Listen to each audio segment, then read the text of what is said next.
Hello, and welcome once again to our Mummy the Curse 2nd edition chronicle, Oceans of Eternity. And to get things started off here, just a bit of a recap of where we were on the last session. So, the last time we had gathered, our mummies, Seshet, Nesret, and Tomos, continued their machinations, shall we say, in the great city of Constantinople. Tomos had tried to explain his rather unique situation to his touchstone Alexia, while Alexia was confused by the onslaught of rather impossible claims Tomos made regarding both the current situation against the Schwanks and cult and, more specifically, his own seeming immortality. Something did click in the mind of Alexia. She realized that Tomos happened to be the very same individual that had saved her life from the Nika riots nearly 10 years ago. She claimed that she thought she had seen Tomos before, but the Tomos that she remembered had died 10 years ago. Alexia became stricken with grief as she recalled that Tomos had lost his unlife trying to protect Alexia, and she blamed herself for his demise. Tomos comforted Alexia, reminding her that it wasn't her fault, and that he would need her help again in the future. Tomos implores Alexia to join his cult, the Order of the Illwind, and she agrees.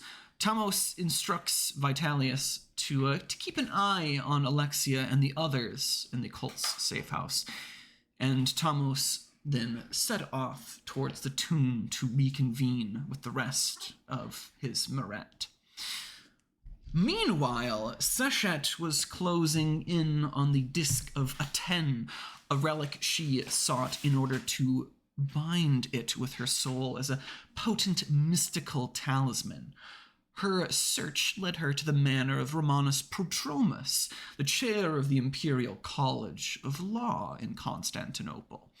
She received a lukewarm reception by the patrician, and soon realized that Romanus had met her during a previous descent.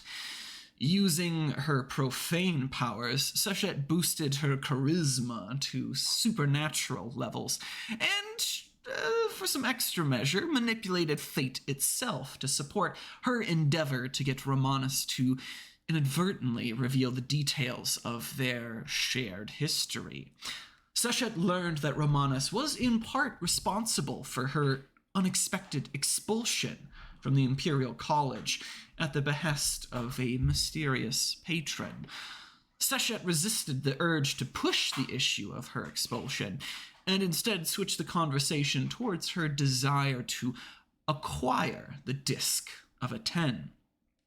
Romanus knew of the relic, but stated that it was not his to give, and it truly belonged to his patron. A new memory rose to the surface of Seshet's mind, and she realized that Romanus is actually a cultist of an Arisen known as the Conquering Quill, one who happens to be a member of the White Jackal's Meret, the Kentenu, otherwise known as the First Chorus. At the same time, Nesret put his carefully crafted plans into motion to bring justice against the heretical graffiti artist Anthemius. He used Minervina as bait, as Nesret intended to con Anthemius into accepting a commission for another heretical piece of art. The plan went better than expected, and as Minervina left Anthemius' house, she signaled to a hidden Nesret that she had confirmed his suspicions. Nesret leapt into action and used an utterance to cast a great mystical smokescreen to provide cover for his confrontation with the artiste. When Anthemius heard Nesret's voice in the inky darkness, it triggered the nightmares implanted in him thanks to Nesret's use of another utterance, the dreams of dead gods, and the artist fled into his manor. Nesret followed, knowing the man had nowhere to run, and eventually found Anthemius hiding in his workshop.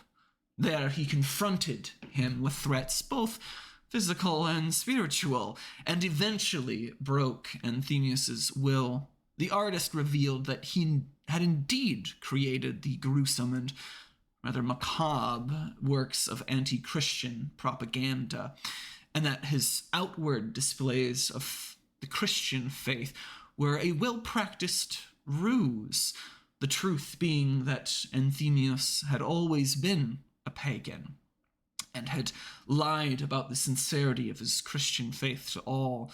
As the man confessed, Nesret pondered what punishment would please his judge, and ultimately he settled on burning the man alive, using another utterance, the power of Re.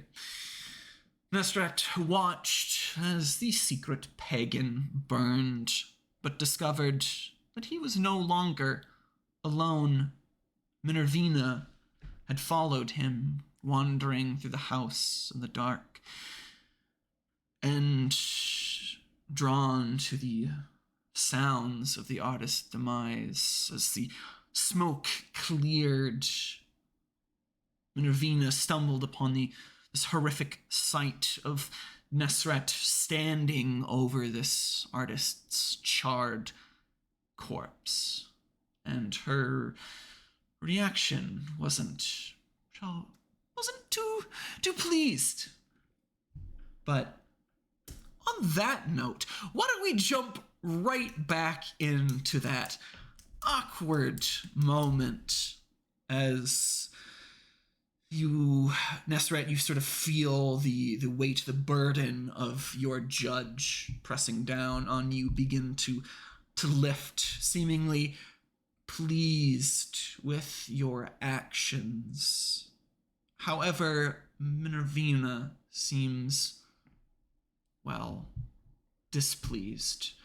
She looks at you with a mixture of perhaps confusion, perhaps fear, perhaps disgust, or perhaps a mix of all of them.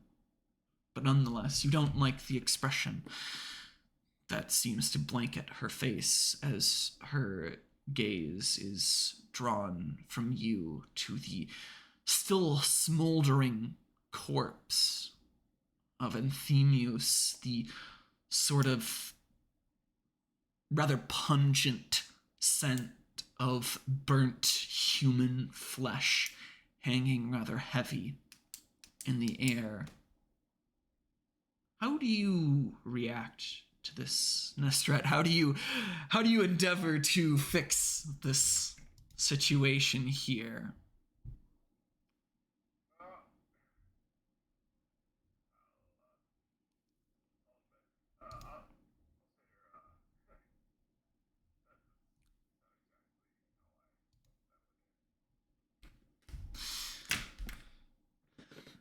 Minervina again looks at you a bit. Minervina looks at you a bit blankly, shall we say. And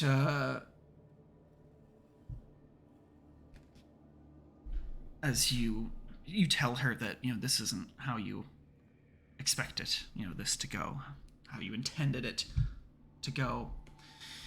And with that, she sort of blinks a bit, trying to, again, still grapple with the events. And she says, how did you intend this to go?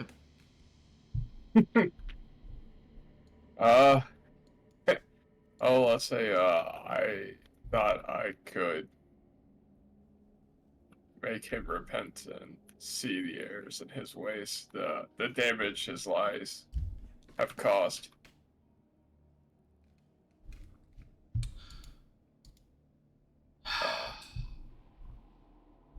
Minervi- Minervina sort of looks at you a bit taken aback, and she says, and that merited death? And you see her begin to kind of try and cover her nose a bit as she's struggling not to gag at the stench of burning flesh. Yeah. You know what? Maybe I'll start to maybe walk away from the corpse, maybe towards the entrance. Try and get some distance between you and your corpse. Yeah, and as I do that, I guess I'll reiterate that I do not have my. I am the tool of. Oh, I told her about Neba. That's right, it's Neba, right? Nebha, yeah. Yeah, Neba the Flame. I am a tool of Neba, and I couldn't satisfy her without punishment. Wait, is Neba a woman? I couldn't satisfy Neba with. Yeah, that's a question right there. I don't think there's ever going to be an answer to that. I mean, you might as well ask Cthulhu what its gender is. But anyway. I'll be more agnostic, and there we go. gender neutral Lovecraftian, Yeah. not non-binary chthonic deities. Yeah. So jests aside, Minervina doesn't seem too well satisfied with that explanation, and Minervina again takes a few steps back as well, not wishing to be in the presence of this thing, or what is left of this man. And she says to you, "That's what your judge commands." Well, what of me? You know that I'm a pagan. What then? Will your judge come for me next?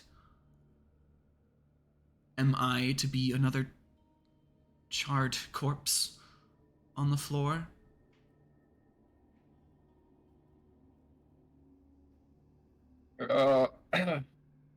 And why don't you give me, say, a wits and empathy roll here? hopefully I can roll better this week. Oh wait, that's not a great roll for me. Hopefully I can still roll better this week. Oh, That's 2 successes. So you notice there's a great deal of empathy here that Minervina seems to have for this artist, and as she explains this, you kind of see the connection here, or at least can intuit sort of what's playing out in Minervina's heart. And as best as you can surmise, you get the sense the two kind of shared, shall we say, not exactly the same history, perhaps, but had, shall we say, shared certain experiences in their life as, shall we say, two pagans that have spent their lives keeping their faith behind closed doors. And Minervina here is, you can tell that she doesn't think the punishment that you've exacted has been warranted, and you kind of surmise that whatever happened with their conversation, it seemingly gave Minervina quite a soft spot for the artist here. Perhaps they had more in common than they had apart. But nonetheless, getting a sense of this, how do you respond? How do you react? So just to jog my memory, his sin was the lie about his faith and his commitments. Yes, that was the sort of central lie that you had uncovered of this man, sort of an upstanding member of the community, and seemingly a quite faithful man of the dominant religion of the age, had secretly been masquerading as a pagan and seemingly using what power and influence he had to try and undermine the church, at least gauging from the works of anti-Christian propaganda you had found. Yes, if I remember, Nepa.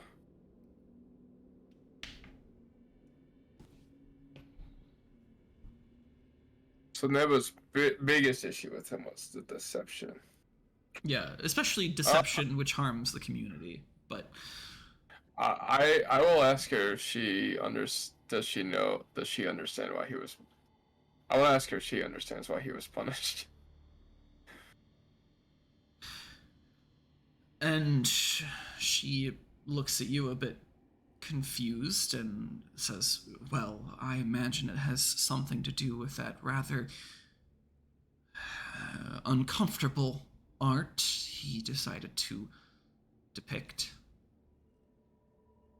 Though I suppose I can't say it's without a certain degree of merit. I'll smirk. I'll say it. It wasn't necessarily the art. It was the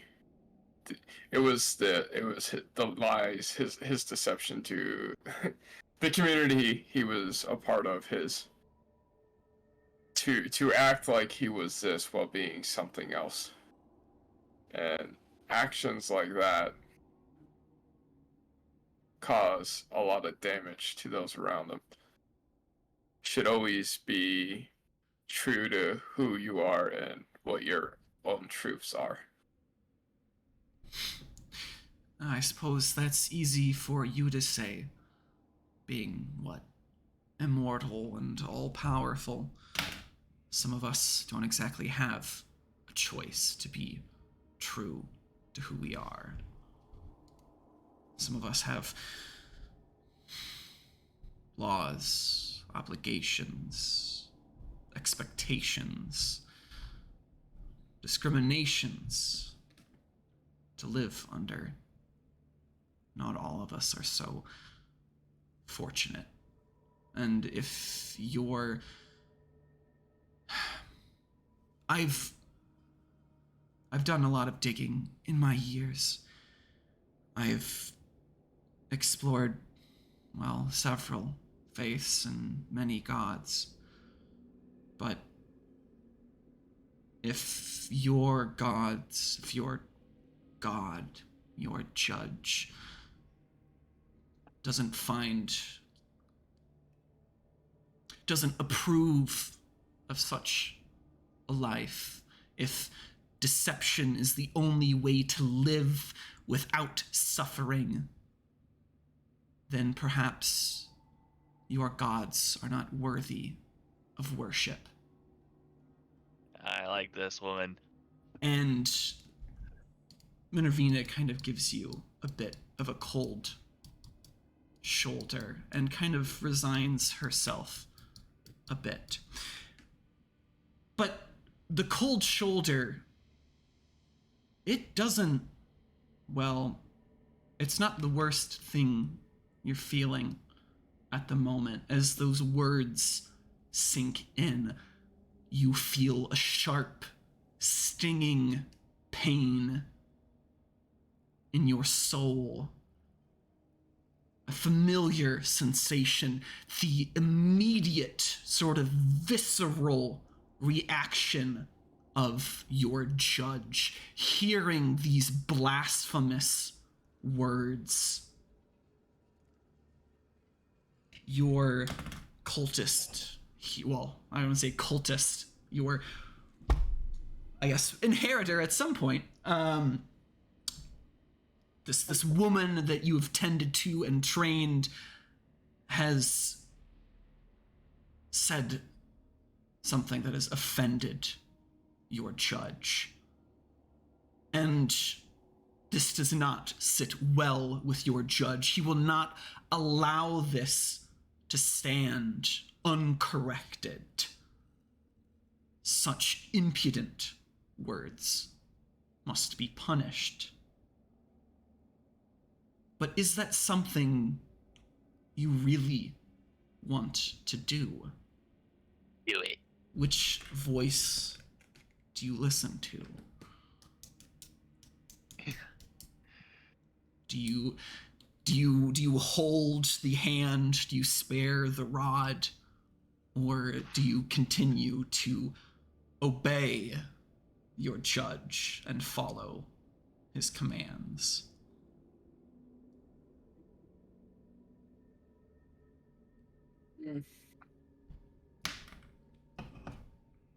Oh. Honestly, I can't even punish her with any of my god powers. um.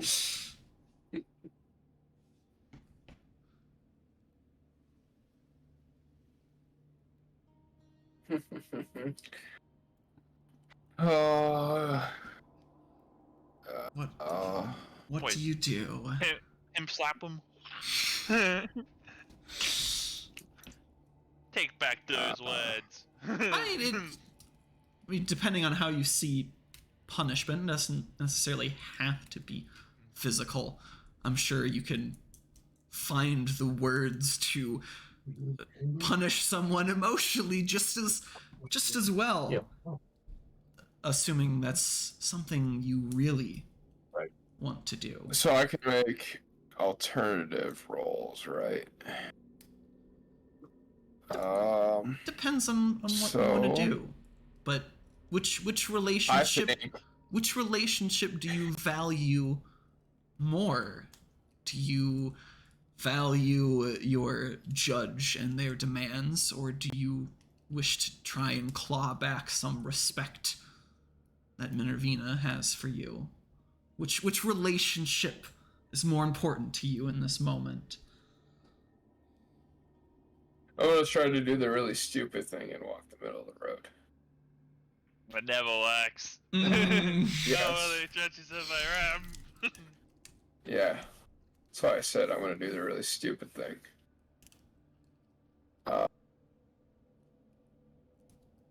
Because I imagine as a very expressive person,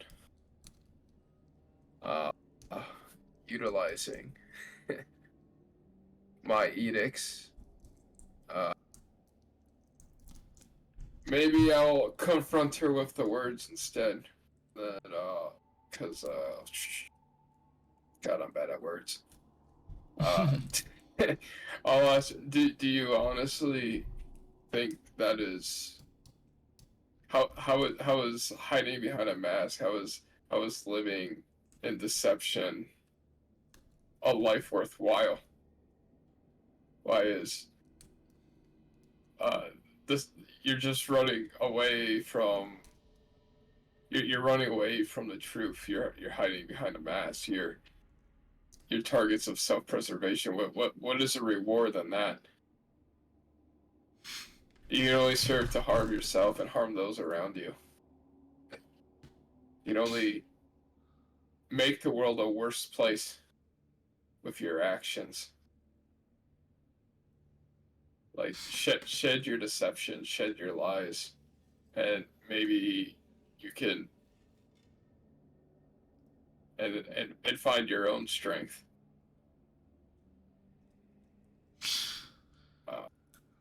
In this world. Yeah. So you try and try and find some words to give her some small comfort. Why don't you go ahead and give me, I guess, a presence and expression roll, or empathy. I could see empathy too. I'm definitely trying to presence and expression. I'm supposed to be a preacher. Yeah. And this I try to teach a lesson. This will be contested. She's not going to take this standing down. So is that just going to be a minus to me, or are we just both rolling? It's going to be contested, so you're going to be rolling against each other, yes. Oh! 5 successes on 6 dice. An exceptional. So, indeed, you managed to find, shall we say, the words to try and comfort her.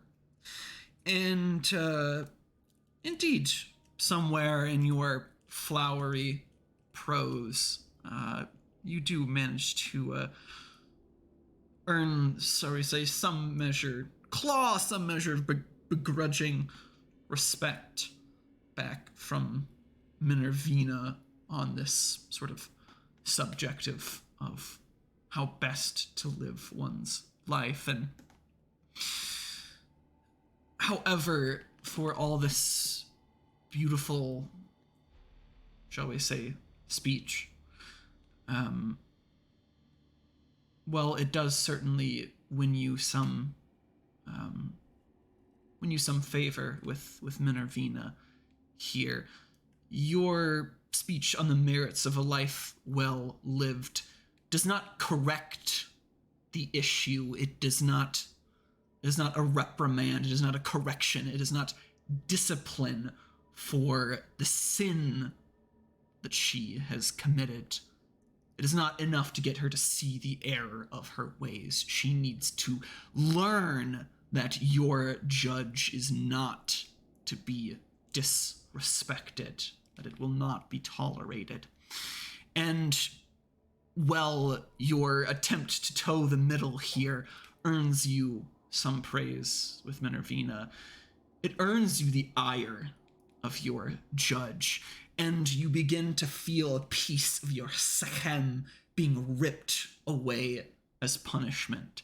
And I need you to make a descent roll here. So it's going to be at your current sechem, which is 7. And with this particular sin, or this transgression against your judge, this is a unique case. You can spend a point of willpower if you so choose to subtract 3 dice from this roll, and which does sound a bit weird, but the descent roll is, again, an inversion of what you normally want. You want as few dice, and you want to roll no successes as opposed to the standard. Would he have gained any willpower from his balance of righteous for this preaching? Yeah, there's something to be said here on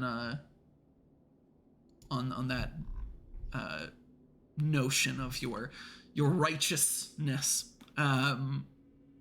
Let's see here. Yeah, I think that's in the face of my own judge. Yeah, that merits a point of willpower. And I won't use it because I'm desperate for that. Gonna save that for later. Lose 4. 4 success. So your transgression against your judge is swiftly punished. It is not satisfied with your words, with your actions, and it sees fit to punish you, grasping that beautiful animating force, the sechem radiating off of you, kind of coils around its, I guess, ephemeral fingers, shall we say. and pulls until it is taut and ripped away, like someone grabbing your hair and swiftly yanking a chunk out of it. It's a sharp, jagged sort of pain as your Sahem settles into a new low here. And a new uncomfortable low. However, it does bear you some small benefit as your Sahem bleeds away, your sort of corpse-like pallor begins to brighten up slightly. You no longer sort of have the appearance of someone who's gravely ill or a fresh corpse. You're now quite firmly in the category of, maybe you have you're slightly pale or perhaps a bit off looking. Someone might think that you're, a tad sick or otherwise strange, but nothing really extraordinary. As you settle into this new low. And Minervina, again, taking in your words on truth and lies, on the matter of how to live your life, takes another sort of fleeting glance back towards the charred corpse on the floor, and it seems as if she's had enough of your prose. And she says, I think we have other matters we should be attending to, don't you? And I'll nod. I don't exactly want to stay here much longer. And again, kind of trying to cover her nose a bit and kind of looking away from the charred corpse of this pagan. And with that, I presume the two of you make your way back to the tomb to share your revelations with the other members of the Moret. And as we draw to a close on that scene, we shift gears here, the camera panning back over towards Seshet, who has just had, or shall we say, is having a rather tense conversation, although somewhat has been handled by Seshet here, with this patrician, Romanus Prodromus, the current chair of the Imperial College of Law, and a cultist of the Conquering Quill, a member of the Kentanu of the White Jackals, Moret. One who has the Disc of Aten, the relic that you've been searching so ardently for, somewhere here in the house. You can sense it. You can feel its proximity almost burning into you. And the man also responsible for your expulsion from the Imperial College, a slight from 10 years ago that I suspect has not gone unforgiven. And Be very passionate sometimes. Yeah. And again, you've just dawned on this realization that all these things are connected. Romanus, the expulsion, the Conquering Quill, and the Kentanu and White Jackal, all these threads start to converge here. And as this realization hits you, how do you respond to all this? I've had a week to to think about all this, and I still don't know what I want to do. One hand, I wanted to just, even the score, like, a little bit, take something away from him, like he's done to me. He took my position from the college, and maybe me taking this relic of his is can make payback, eye for an eye. But on the other hand, it's just that's really low to break the law. Yeah.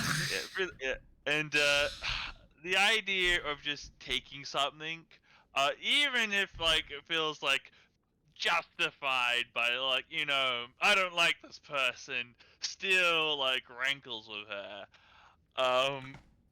Christ. And But it's so close. You could almost taste it. and let's not even like mentioning like what my judge would have to say about all of this. I don't even know what they'd be thinking right now. A strange and ineffable creature that is Nephilim. Yeah. Um.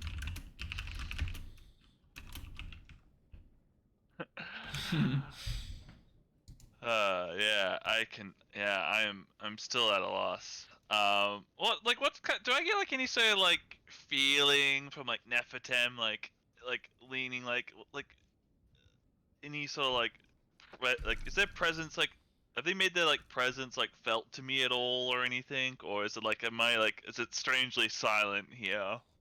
At this point in time, you haven't received any sort of inclination from your judge one way or the other. It has been radio silence. And you are left, I suppose, at this moment to your own imagination as to what how your judge might perceive such an action. I think I'm just gonna But leave this to dice. As given, I guess, your patron as the sort of judge of morally gray wrongdoings, perhaps some part of you might consider this some sort of not necessarily a test, but you might reckon that given the situation, it may well fall onto your judgment as your judge is to judge such things. You find yourself, shall we say, in a similar situation, but nonetheless,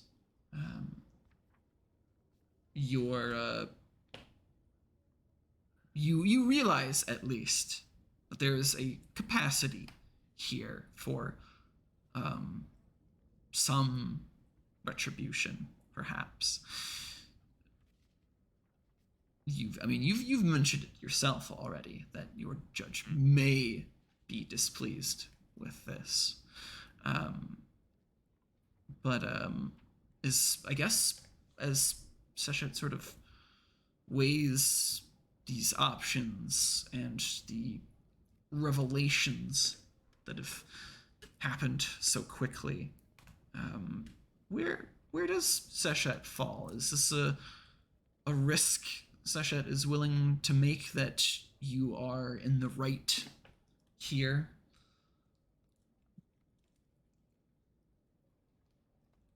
Or, I guess more accurately, does Seshet think that she is in the right here? No. Yeah, I think I'm just gonna roll a die, and if it's odd, well, maybe it's time for vengeance, and if it's even, perhaps cooler heads prevail.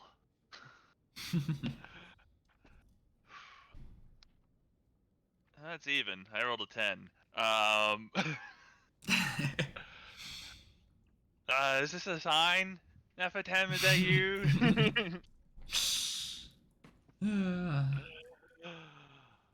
Oh, alright. Yeah. So, like, I imagine, like, as soon as he, like, drops, like, the Conquering Quill's, like, name, that's, like, when things get, like, silent, you know? There's, like, a good, like, long pause between, like, the lot of us, like, between us. As, like, there's, like, a air of, like, what's gonna happen next now? Like, is, Shusette gonna, you know, forcibly take this relic from this like old man, or will she uphold the very ideals that she like promotes? Yeah, and I imagine like yeah, like looking at Sisette now, it's very clear to I forget this guy's name. What's his name again? Romanus. Yeah, very clear to like Romanus that Sisette is very emotional at this like moment of like the name of this like conquering quill. There's a lot of memories coming back, and a lot of them very bad of this person. A lot of hatred, just like flare up and like almost consume her. And like her hand almost like moves to like I don't know, grab something, but it like stops itself for like a second, and like if like Romanus is like paying attention, he notices like like her hand like kind of like twitched in like the direction of the I guess the disc of a 10, and like maybe he's like, oh, this is it for a moment, before her hand calmly, forcibly lowers itself uh back to its side. And she lets out a very deep and labored breath.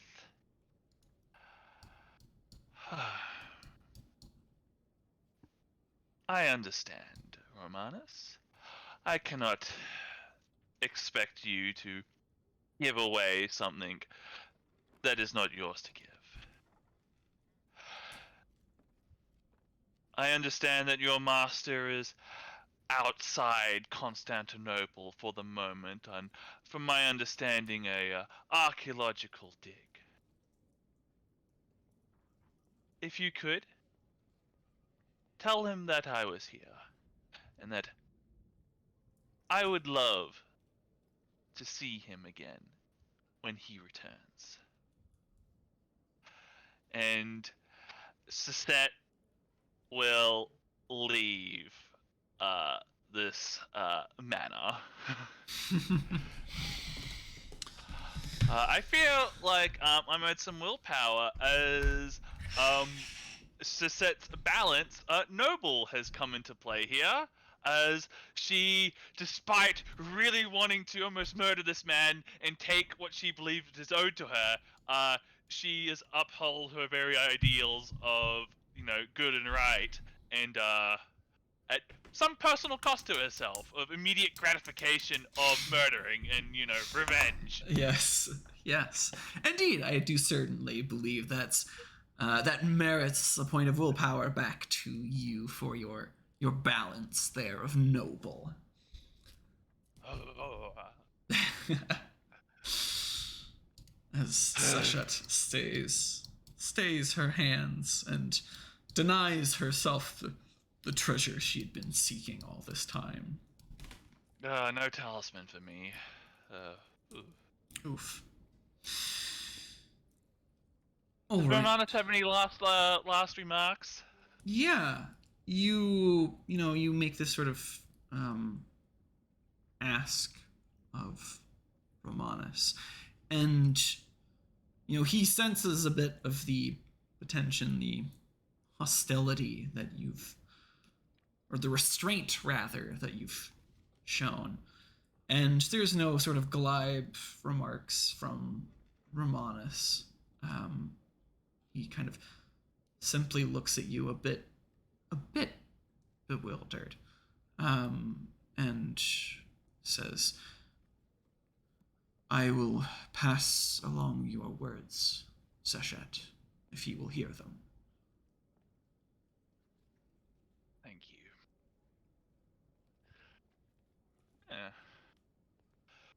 a quick scene. Yeah, wash our hands of that. And I look up to the sky as I exit the building. I'm just like, I hope I made you happy, Nefertem.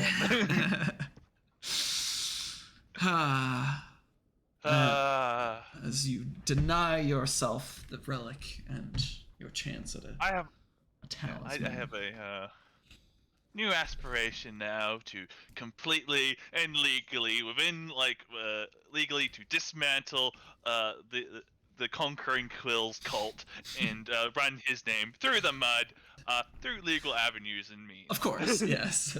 Yeah. I'm going to legally destroy you. Very well. I'm beyond. I know. I am beyond breaking the law. that is beneath you. I will make the Conquering Quill give me the disc of a 10, and and it will be willing. Ah, I see. Yeah, I just discovered my new long-term aspiration now. You found your own rival to destroy. Very well.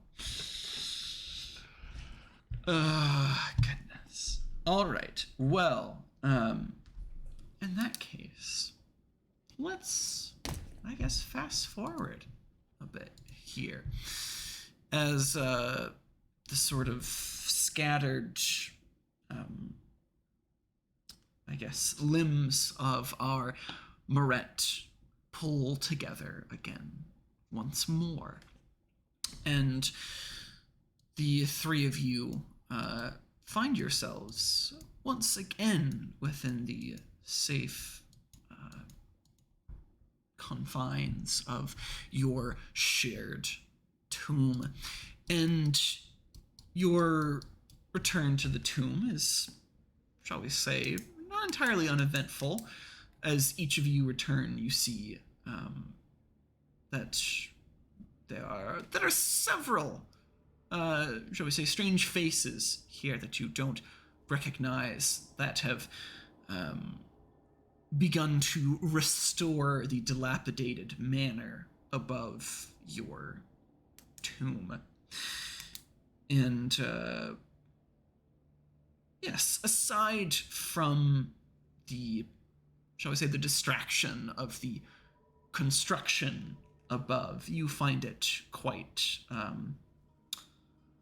more comfortable, I suppose, within your tomb proper, where the three of you gather. And we'll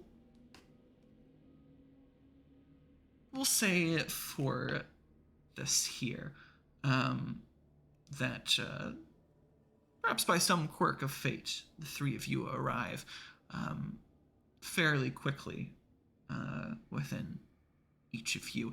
And let's cut ahead to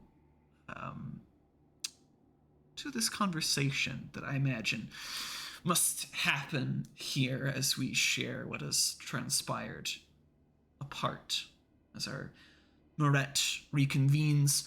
And I suppose there's some other faces in attendance here. Nestrat has brought along Minervina, I presume, unless you've instructed her to wait outside. Do you care to weigh in on that, Nestrat? I'll just have her with me. All right. She wants to be with me, she can be with me. Yeah, so Minervina is with the three of you. And lastly, everyone's favorite, Mao is sort of lounging in the hallway leading to the tomb, sort of watching the lot of you curiously.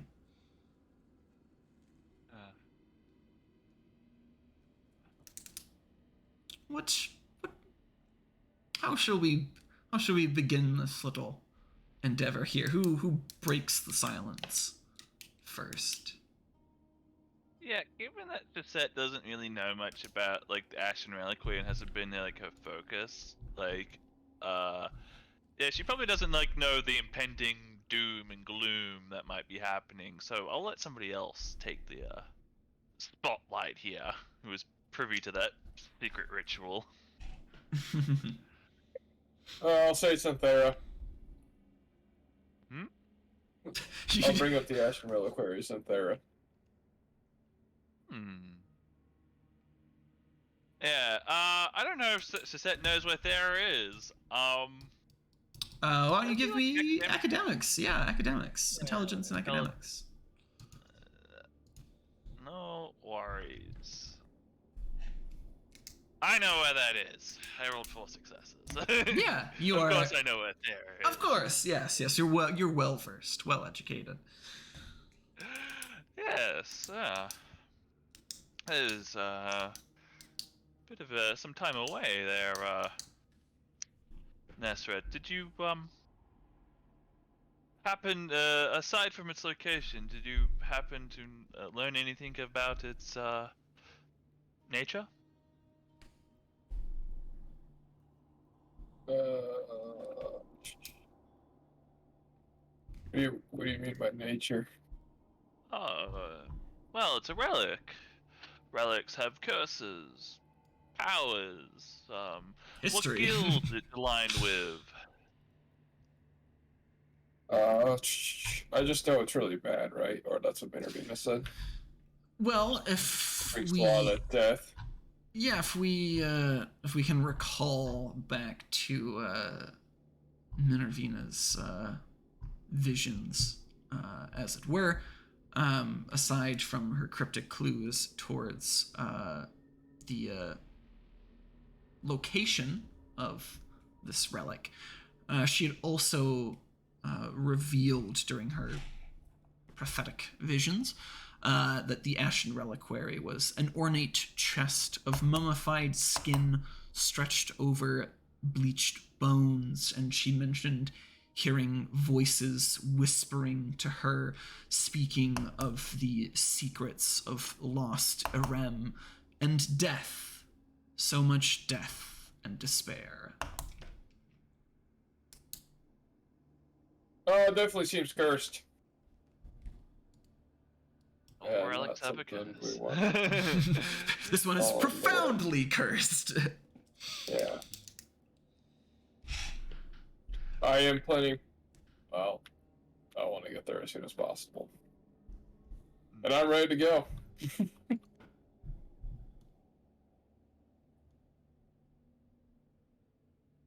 You said it's on Thera. Do you know if there's any guardians of this relic that there's anybody that would protect it? No. Well, something definitely worth investigating in. I don't know about the lot of you, but I do not have a a boat to take me to Thera.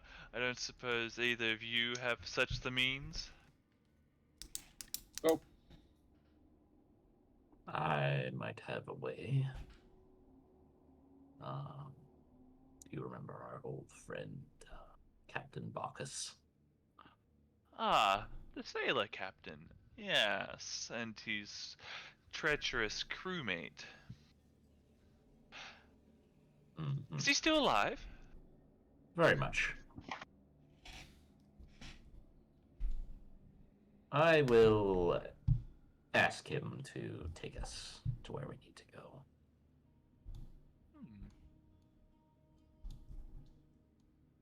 Well, that seems like that's settled. Bacchus will arrange transportation, and I suppose we should set our affairs in order here. It is quite some time to get there. Yeah, like day is like what, 4 days away by boat? A few days, yeah, by your reckoning. Yeah. All right.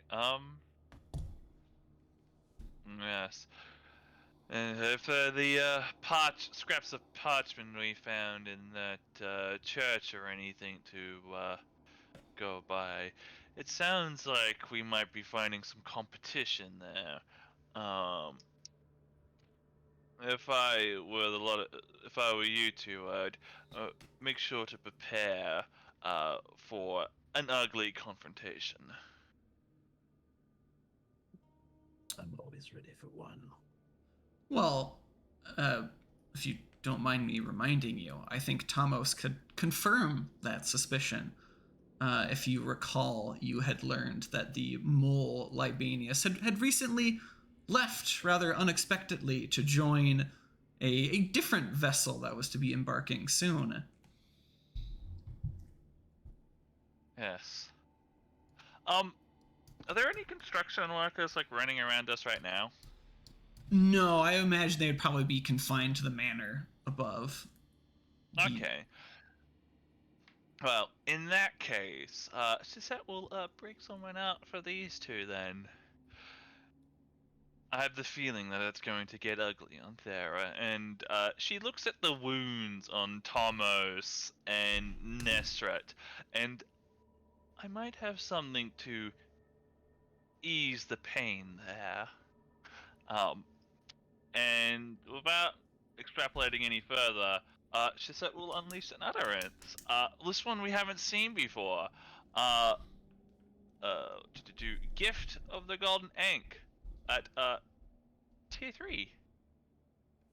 As a ankh manifests itself within our tomb, a luminous and golden object.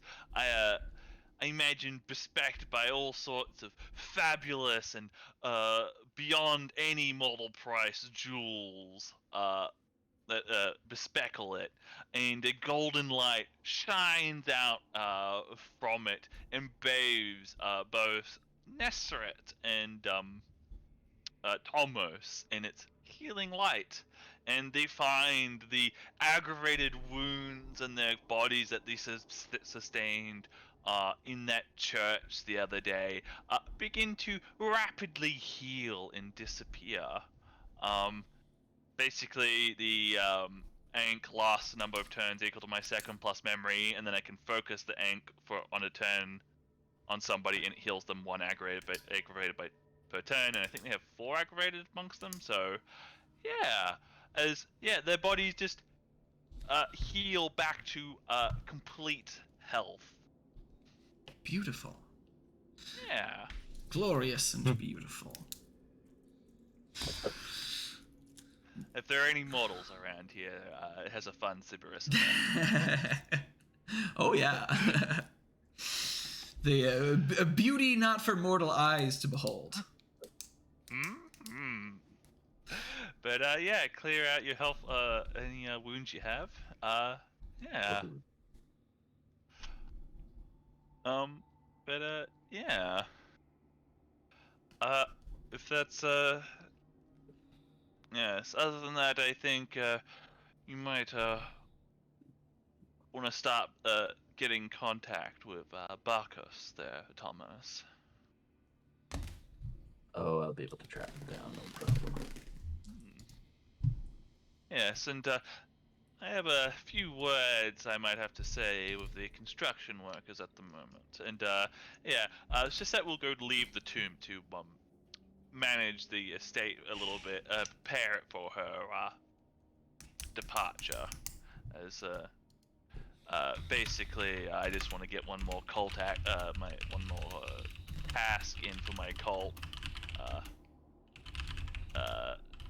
to finish it. I think we said the second task was the actual building part of it, the first one was the resource. So it sounds like a good time to start rolling that second cult action. Oh, not action, cult task. Yeah.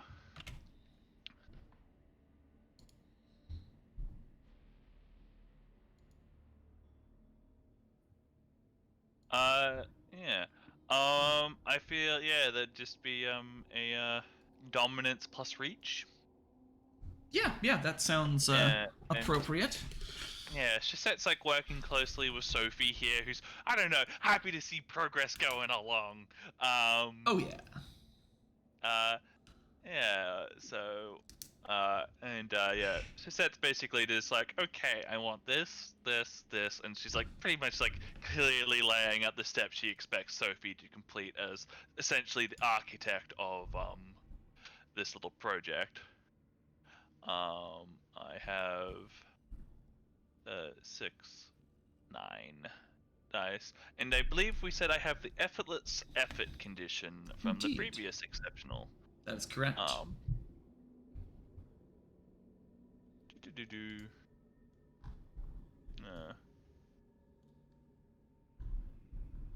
Yes, and I will resolve that cult condition, effortless effort, and generate a point of effort. And I succeeded there with 4 successes.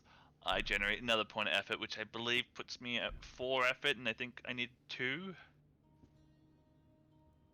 So whenever Sisette comes back, which I believe, successfully completed the task. So I imagine whenever Sisette comes back from her long journey, we'll find our manor in a much nicer condition than we left it in. Yeah. I think we shall. Yeah. All right. So you kind of spend the intervening time, kind of getting your affairs in order and making sure the cult knows what is expected of it, and sort of overseeing and directing the construction project. What of Nesret and Tomos here? What sort of last sort of preparations do you guys make before our departure here from Constantinople? If any, I Kind of suppose. What was that? Sorry? vibe and meditate. Meditate. Yeah, meditate. Yes. Try and squeak some power refreshing in here before the. Make sure to take what pillar points you can from the relic. How many are there? Because I believe you took all 3 for today. It refreshes every test session, so Yeah, just yeah. leave that. Every session. Yeah, there's Thomas, do you need any? How are you doing? I might need 1. How about you, Shit? I am about like halfway depleted. I'll probably just spend a scene in meditation. I'll take 2. Yeah. Okay. Yeah. While we wait for Thomas, I'll just roll that up real quick. Yeah, and do you want to go ahead and meditate for me as well, Zavlus? Yeah, what's meditation? It's your memory plus the geometry of our tomb, which our geometry is 3. So yeah. Cool.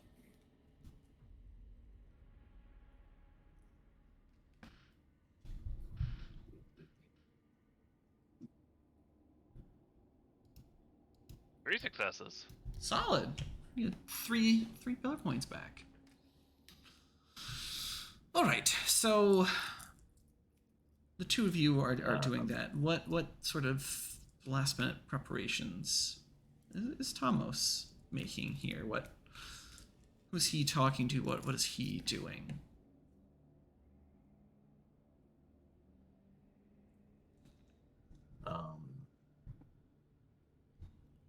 I mean, honestly, he's kind of ready to go.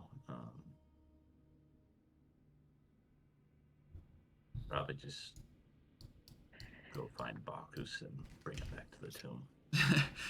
tell him the news, and pull him away from his new family, and set your cultists to work. All right. So, with that,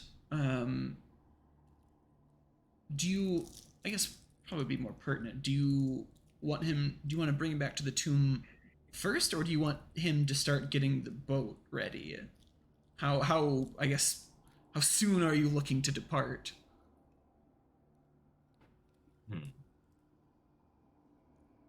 I actually might. I guess what I'm asking is what did you want to bring him back to the tomb for? More or less just to see it. He's probably going to see it more often, and maybe also if, I don't know, Chesed or Nesret wants to tell him anything that I don't know about, now's the chance. Okay. But if not, I'll just send him on his way to the boat. All right. Well, does I guess Nesret or Sachet have any questions, concerns, or comments for our once and now current captain Bacchus? Or do you not have anything to share with him, I suppose, at the moment? Nothing that I can think of. Okay. I don't have anything. All right. So, I guess aside from the basic, you kind of bring him back to the tomb, kind of show him around, get him accustomed to the base of operations, and show him around. And I suppose while you're there, fill him in on the details of what you require of him and his crew and your journey here. And as a skilled sailor, Bacchus here can also inform you that, or rather confirm your suspicions, that it will likely be a few days to make the trip. 3, perhaps 4 or 5, if the weather and the seas are not willing, I suppose. They're not amiable to travel, but such is the capricious nature of the sea. But nonetheless, Bacchus is, despite everything going on in his life, is not exactly excited, but how to put it? He has sort of like a almost kind of stoic energy about him. He's not exactly eager to take on this task, but more or less gives you the sort of hurried energy of someone who wishes to have a difficult or uncomfortable task done as swiftly as possible. And, sorry. Yeah, Chisette was actually gonna. Well, you continue with. No. Bacchus all like. She's planning on giving like a little speech after, like pump everyone up. Yeah. But, I'll, like, you just finish describing Bacchus to me, and I'll comment in after that. Yeah. I guess to put things rather simply again, he's, should always say, a bit reluctant to go on this voyage. One of you knowing precisely why he's not exactly eager to leave, given his newborn child. But he nonetheless seems determined to see this through, and if this is what it takes to repay the debt that he owes Tomos here, then it shall be done. Yeah. Yeah. Chisette will, like, once we're all like gathered here, and like once it's become clear, it's like, okay, this is what we're doing. Here's how we're doing it. Chisette will stand up.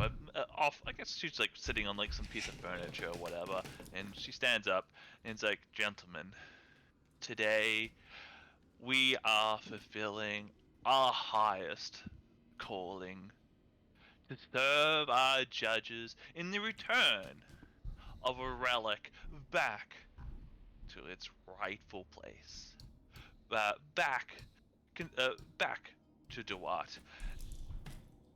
And I only wish to say, What would I? That we will not fail our lords in Duat, our judges. I believe in every one of us here that we have the capability of locating and returning this relic. And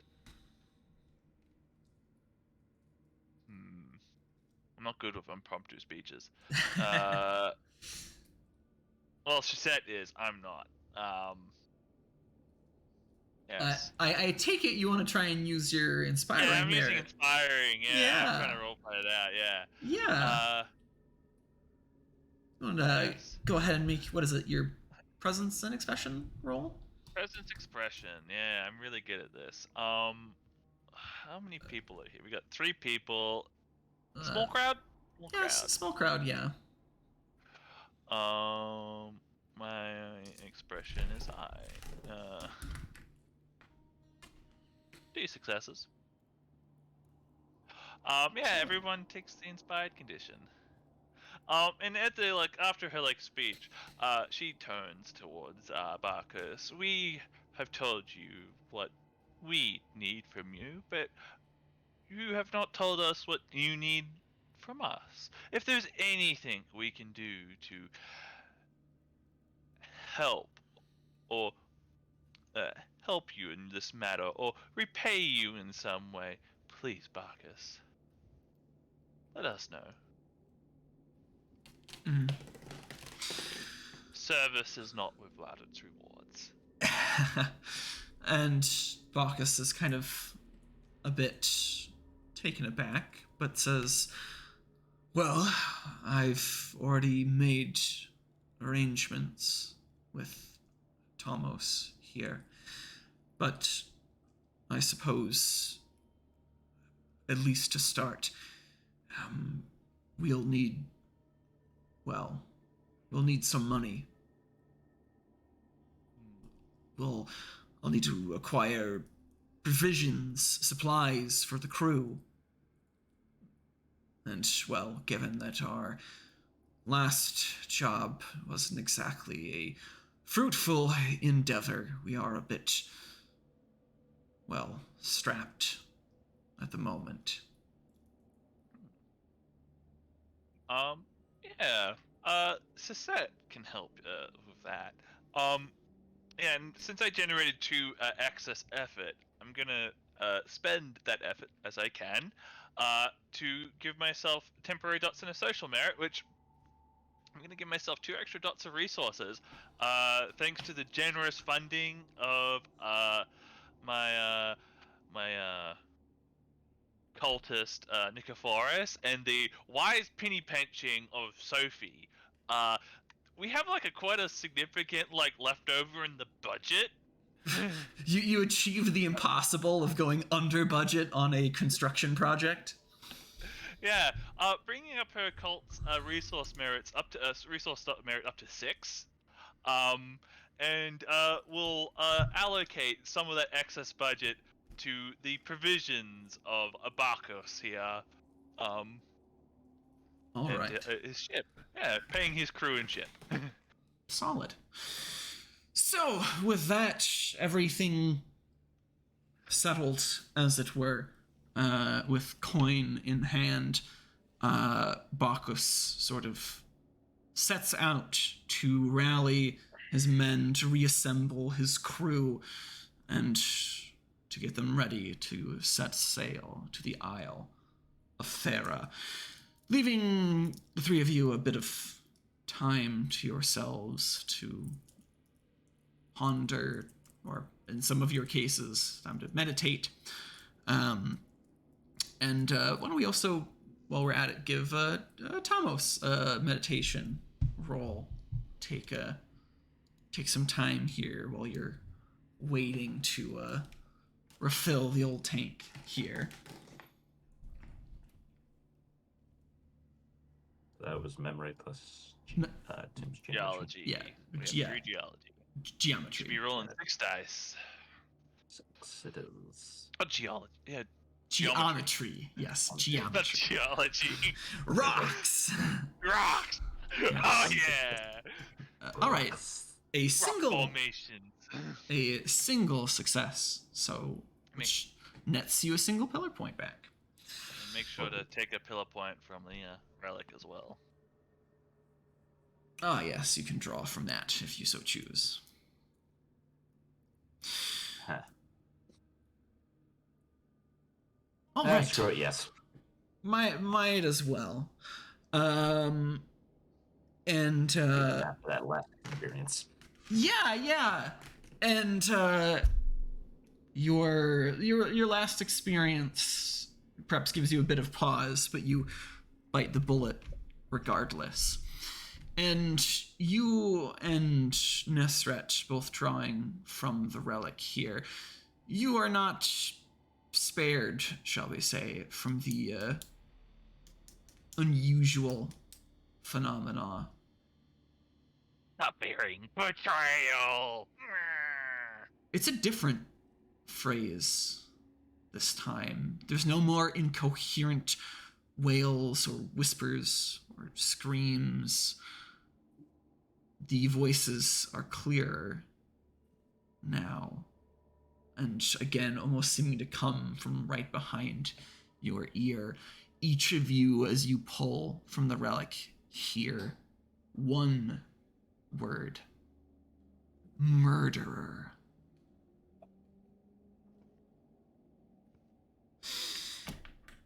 And with that, on that solemn note, that accusation, that claim, we're gonna head on break here, and we'll be back in just a couple minutes for our Moret and our crew to set sail to the Isle of Thera. So sit tight, and we'll be back in just a couple minutes here.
right, and we are back.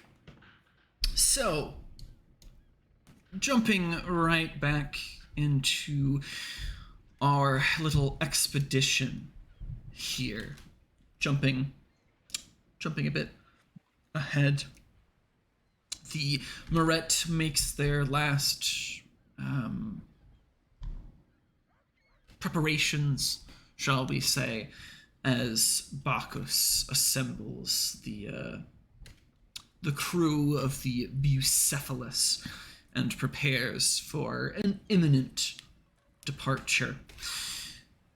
And before long, you receive word that the vessel is ready.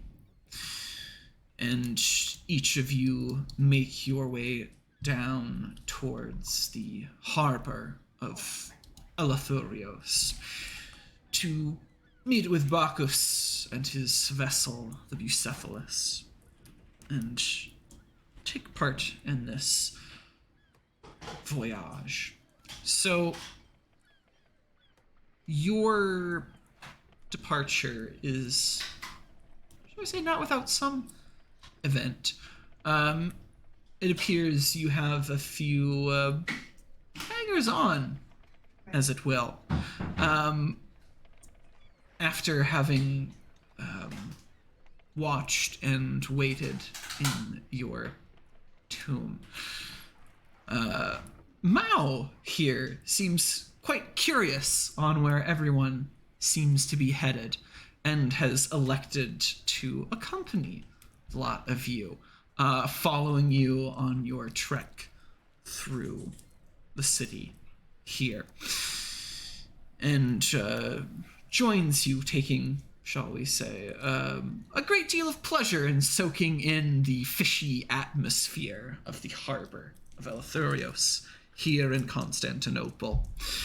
And it doesn't take you long to spot the Bucephalus and the hastily assembled crew, loading the last few provisions onto the vessel, double-checking the ropes and the rigging and the oars, and preparing themselves to embark.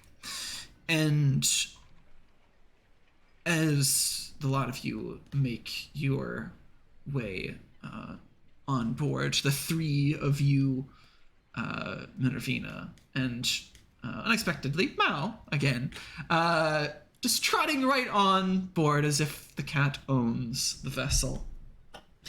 But there's one last hanger on here as the crew sort of prepares for the final push, as it were. The three of you spot a familiar face, kind of running, kind of haggard and out of breath, kind of holding his hand out, trying to get your attention, perhaps to no small irritation, perhaps, on Sechet's part.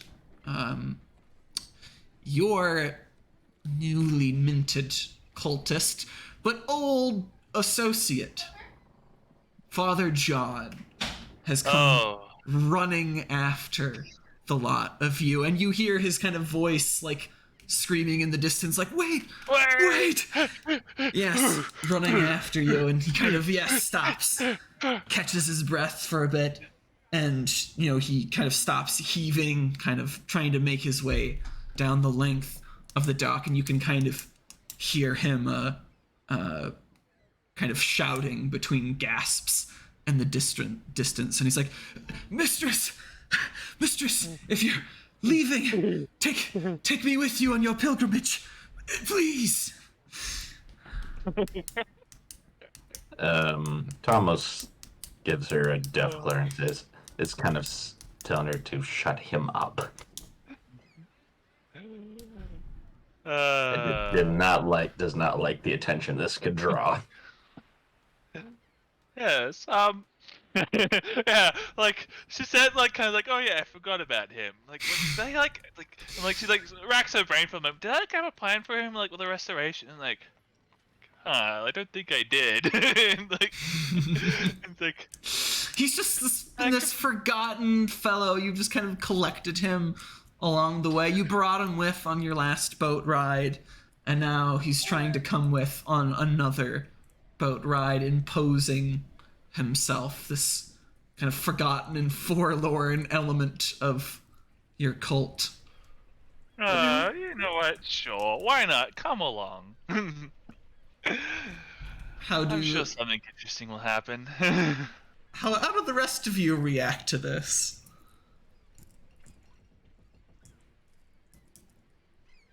Is everyone just kind of taking it with kind of silent resentment? Very much so. Very much so. Mostly because Tom most does not trust this guy is able to handle himself. That you're going to be Hey, responsible. worst case scenario, he dies. Good enough. It's probably your ideal scenario, isn't it? I honestly don't wish him harm, but I honestly don't care for him. Like, let's see if he he's not my survives. enemy. Like, he doesn't have my enmity, and he doesn't have like my favor. Yeah, he's kind of like this like weird spot where he just, I don't know, it keeps getting like pushed in the back of my mind as somebody not particularly important. I have more regard for the cat than him. Oof. Our poor priest, Father Vitatsi, I is will here. welcome Father Vitatsi on board. All right. And the exasperated priest is elated that you would ask. Let him on yes, board. let him on board. That he's finally part of something after all this time. Great! I can't wait for the otherworldly horrors to wither away his visage of joy and happiness. Yes, for all that to be stripped away from him. Well, with the last sort of member of the crew, I suppose you could say, on board, Bacchus is quick to give the men the final word, and with one last heave, one last push, the Bucephalus sets sail. And you and the crew here make your way, sailing south here through the Marmara Sea and into the soon to be the Aegean, Sea, as you sail mostly south, a little bit west, and then south the rest of the way. Make your way to the Isle of Thera, kind of sitting a bit north of Crete, I believe, nestled almost in the middle of Greece or situated, I should say. In the heart of the Roman Empire, Yeah, situated between Greece and Anatolia, kind of splitting the distance between the two. And indeed, as suggested, it's a bit of a trip for the lot of you. And it's almost the hardest part, the waiting of it all, just watching the hours pass by, seeing the sun rise and set. And with that familiar passage of the day and of the night, the passage of time, although it does not age your flesh or bring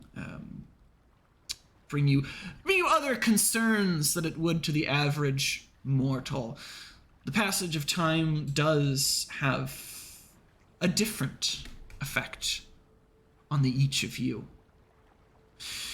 You feel the sort of ebb and flow of your Sechem begin to fade as the hours turn into days. And it's a bit different from the last Sechem, shall we say, drop that we experienced today. It's a slow sort of chill that begins to wash over you as you feel your animating energies begin to leach away. And I need Tomos and Seshet here to give me descent rolls. I can fail this. I believe in my poor dice rolls. We got this. 0 successes. That's what we need here. 4 for Seshet. Okay.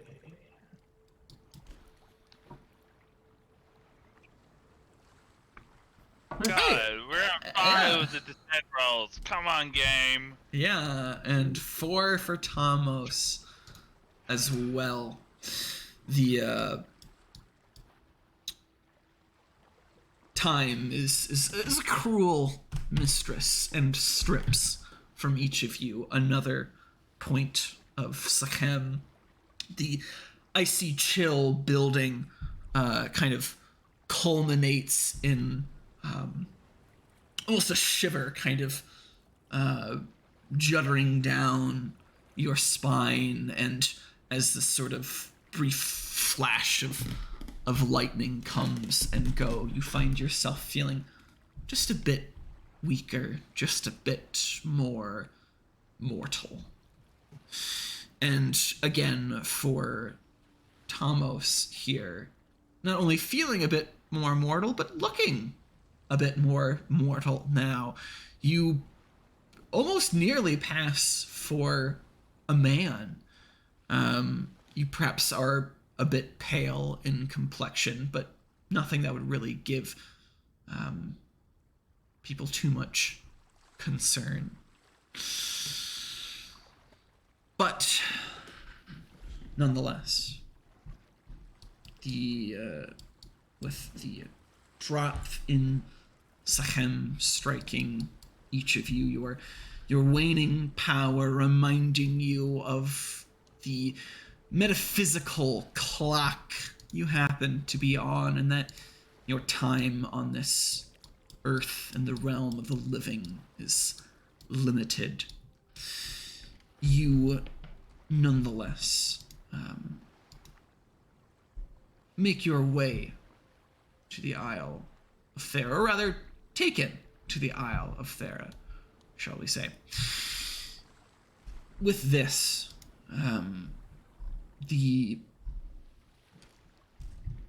you're not the only one, shall we say, that is feeling uncomfortable about this journey here, or feeling uncomfortable during the journey, rather.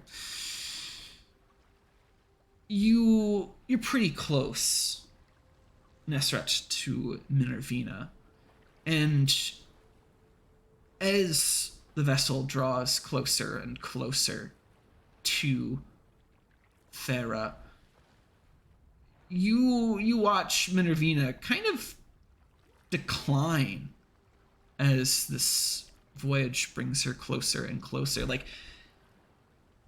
you start to notice kind of like bags under her eyes, like she's been struggling to sleep, and she seems to get kind of progressively more skittish and on edge as the Bucephalus draws closer and closer to the Isle of Thera. Something is clearly bothering her, and perhaps you might guess. You might have some inkling of why. Is there anything you, I guess, attempt to do on the voyage here with Minervina, or do you sort of leave her be, I guess? Yeah, Especially given your last interaction. I'll try to help. Ease it. Sure. Why don't you give me, we'll say, presence and empathy. Though I could see manipulation as well. I'm gonna go presence and empathy. A success. A single success. So you do what you can to sort of try and make the travel easier for her, and try and comfort her in this time. And she reveals to you, as you try and calm her with your words, that she's continued to dream of the reliquary, and that she struggles to sleep, struggles to focus, as she finds herself increasingly haunted by visions of this cursed reliquary. And Is there anything I can do? You surmise the only thing in this case that would really do her well, at least, well, actually, why don't you give me either a wits or intelligence and occult roll? Intelligence and occult. These are. Yes. I'll check presence. 2. 2 successes. So you kind of intuit something that's happening here. You, in your previous conversations with Minervina, she'd revealed to you that she had dreamed of the Ashen Reliquary before, that she had visions of it prior to the ritual that you had commenced. And you get the implication here that her proximity to the Ashen Reliquary seems to be causing her this distress, that the closer she gets to this vessel, this relic, the stronger, the more frequent these nightmares are becoming. And the only real solution is to keep her away from this horrible relic, which, unfortunately, there's not a lot of options on a boat, save for the unsavory thought of leaving her on some island for the time being. Do you encourage Minervina to push on? Do you speak up? Do you try and find her some, try and get her away from the relic here, or do you sort of encourage her to push on and see the end of this through? You know what? I got this. I guess I'll let her know what I think it is. That it's the, I believe it's the Ashen Reliquary, and I think you can help lead me to it.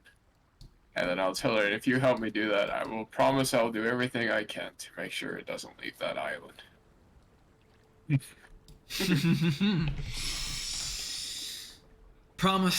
A promise made. And although it does not ease the anguish that Minervina labors under, it does bring her some measure of peace. And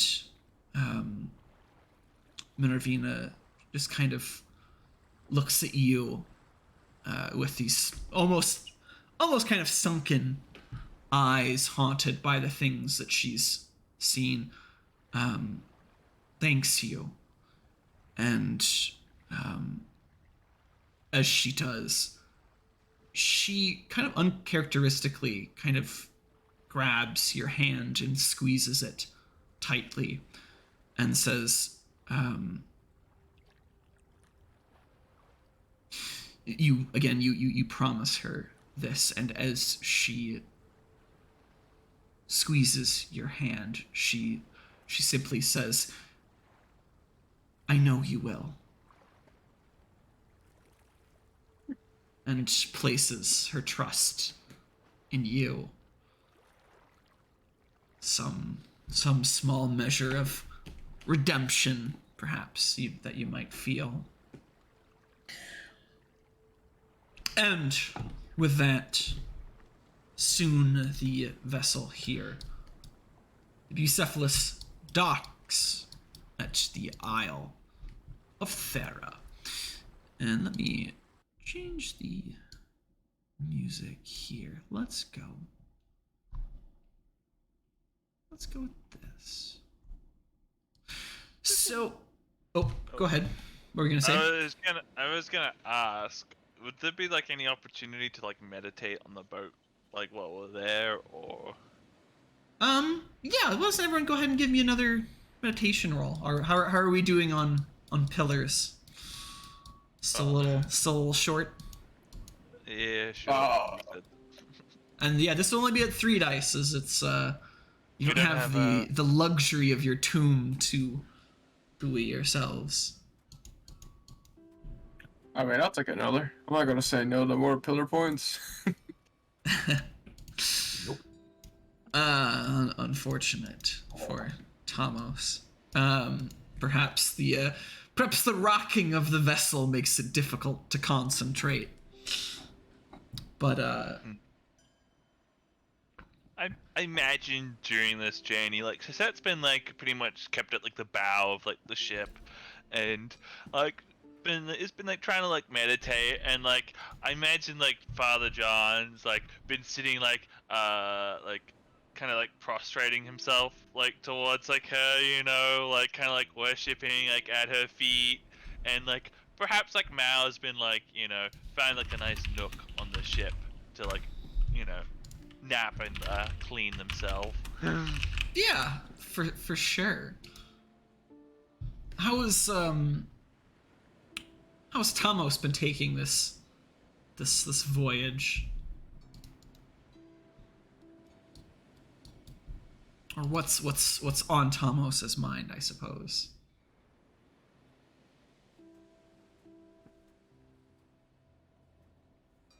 Sorry, could you repeat that? Oh, no problem. How's Tomos handling this voyage? You know, what's he doing? What's on his mind as we sail? Probably a mixture of eagerness and anxiousness. He's kind of trying to focus on, you know, getting the mission, but also just kind of readying himself for some inevitable confrontation. So, I guess he's just trying to keep it together, though. Fair enough. Trying to remain stoic. So, the lot of you soon arrive at the Isle of Thera here, and as the Bucephalus pulls into the dock here in the city of Thera, it is a fairly modest island town. The island has sort of ebbed and flowed in importance throughout history, and in these times, in the aftermath of the fall of the of part of the Roman Empire, in these Byzantine days, it finds itself with increasingly less, shall we say, importance. But there is still some lingering presence here, a modest city with a with the dock here, serving as sort of the lifeblood of this community, a trade hub. And from the looks of it, the city here was likely once some sort of garrison or naval fortress. There's still some sort of, not necessarily say crumbling, but perhaps some more dilapidated buildings, harkening back to a time when this island perhaps had more prosperity and significance, something more worthy of a navy to defend. But nonetheless, it is a pleasant, a quaint community as the ship comes into dock and Bacchus and his crew begin to sort of, hop out and kind of affix the ropes and settle the vessel in here and make all the necessary preparations. And as he eventually sort of sets out the I guess the plank, perhaps, for the lot of you to make your egress off the vessel here, Bacchus kind of asks the three of you what should I be doing now? What would you ask of me? How long do you intend to stay here? What preparations do I need to make? Will this take you long? Should I have the vessel ready to sail again, or? Yes, that we might be here. I could imagine the shortest time frame, a few hours, and perhaps at the longest, perhaps a day. Yes, we should be looking to sail, soon. I wouldn't imagine we're looking for a prolonged stay on the island. All right, I'll make the necessary preparations and get us resupplied for the trip home. I wish you luck, I suppose, on whatever endeavors you have here. Right. I hope you find what you're looking for. Yeah. With that, Shasette will leave the Bucephalus and head into I guess this is what, small fishing village you said? Not quite a village. Think of it sort of as this is the largest settlement on the island here, and the settlement which gives the island, I suppose, its name, or named after the island, or perhaps a little bit of both. But nonetheless, it sort of gives you the impression of not quite a city, but perhaps a large town. It's certainly built perhaps a bit bigger than it currently seems to be populated. It gives you the impression that it perhaps was once a larger, more prosperous community. But the buildings are still there, but it's not not in comparison to Constantinople, it is not nearly as busy, not nearly as alive as that metropolis. It's almost a pleasant change of pace for some of you.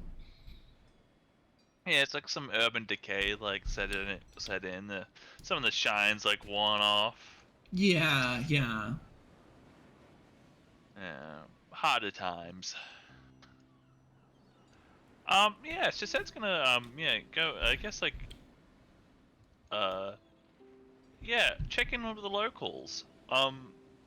Yeah, try to get like a sort of like history of like the place, or what they see as the history of this place, like around here.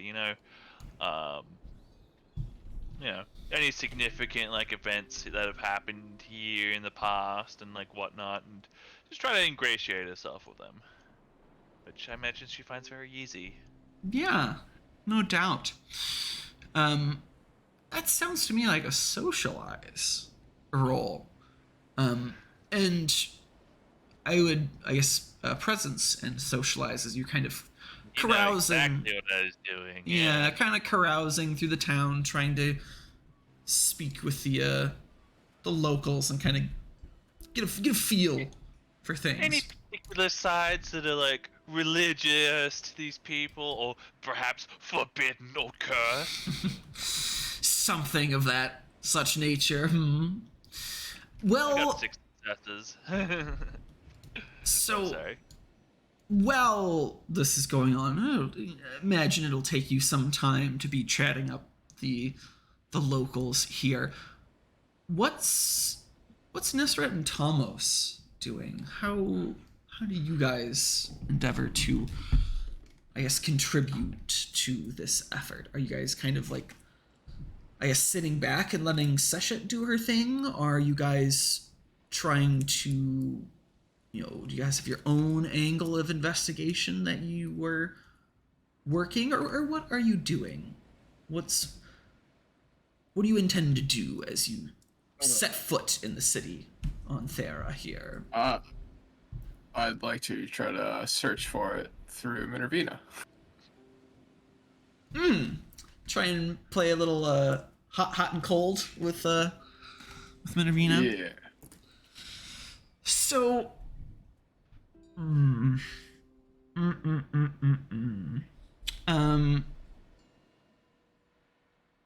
here's, I guess, my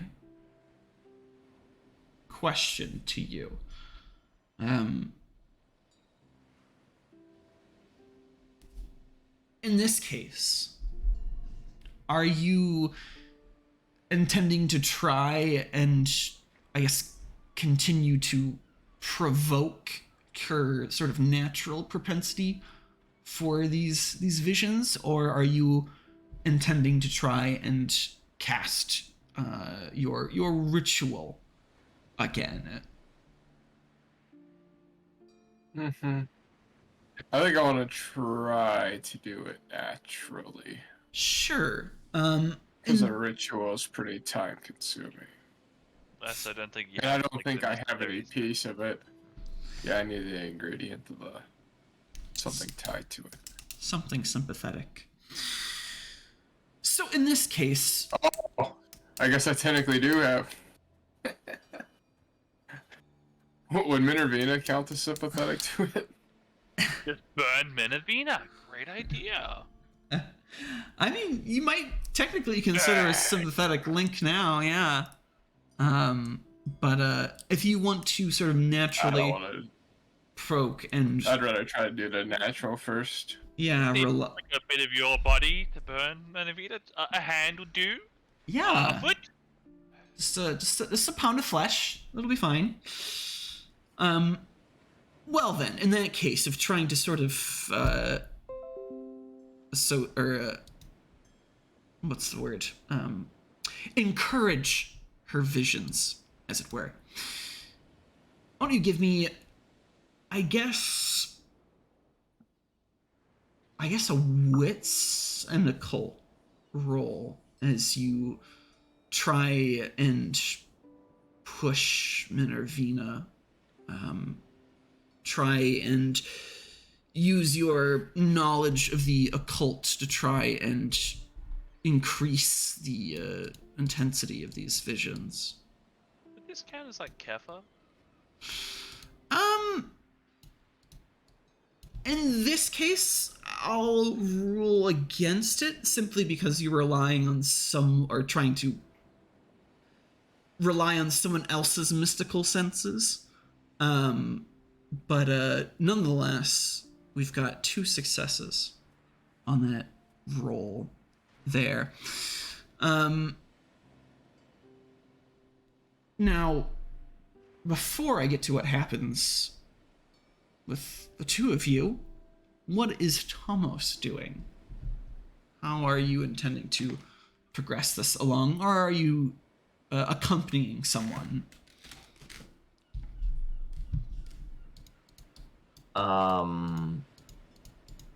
I think I would actually like to, since I did get a very nice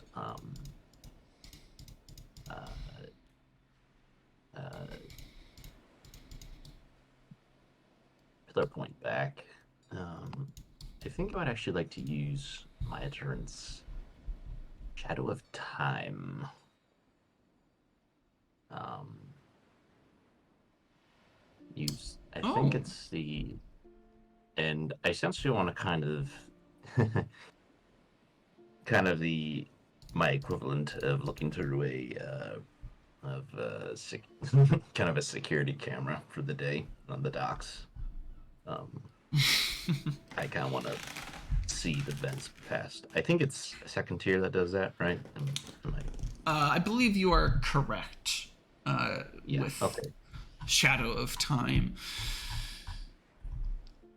But just to double check, yes, the second. Oh no! I think you are thinking of the first. Oh, okay. Tier, yeah.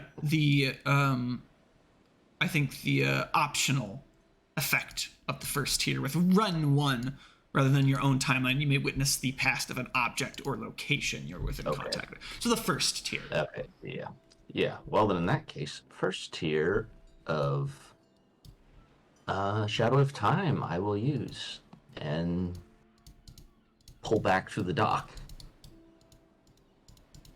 Try and see if I see anybody that might look a little suspicious, or maybe even someone I might recognize from other encounters. Yeah. So you kind of, I guess, watch over the docks here, and surveying the scene, as it were, kind of pulling your head, your perception back through time. You see many things. This is not necessarily as busy a port as those in Constantinople, but there is some brisk trade to be happening here. You know, there are other vessels docked here. This sort of thing being, of course, the lifeblood of a island community. But sort of rewinding back through the day to see what else you I guess, was it within the past week, so you kind of spend this time, I guess, scrolling through the feed of the last few days to try and spot any familiar faces here. And with that, you too manage to see something familiar.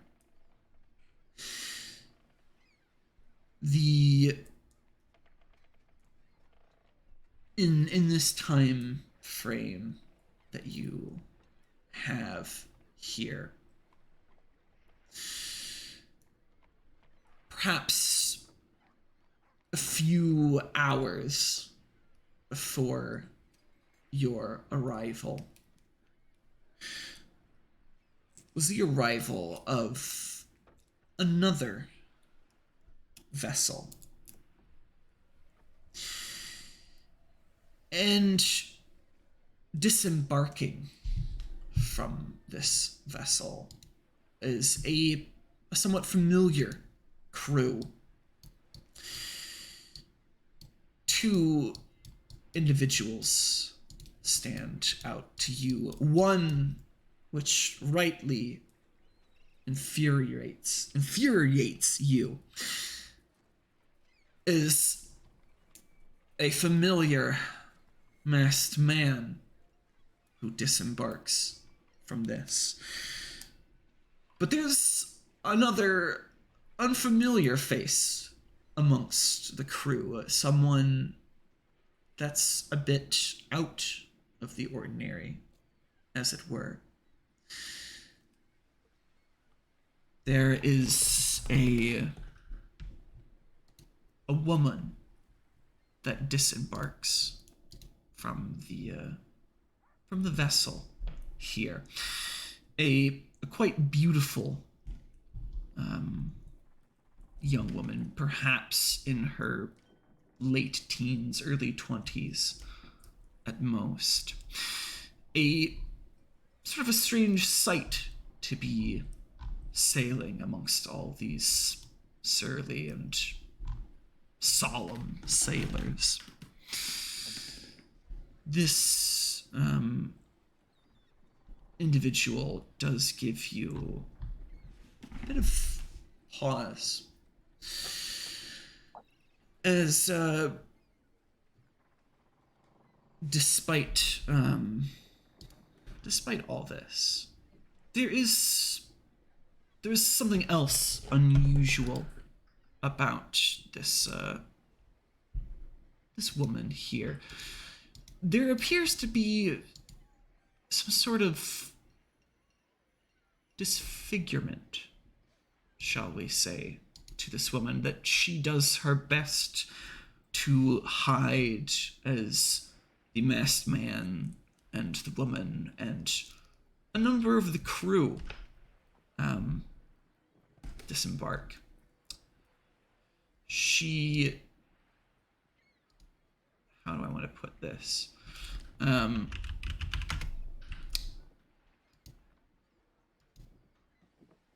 Her limbs are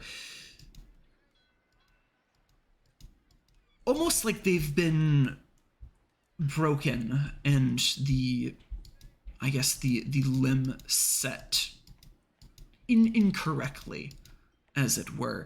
And she does her best to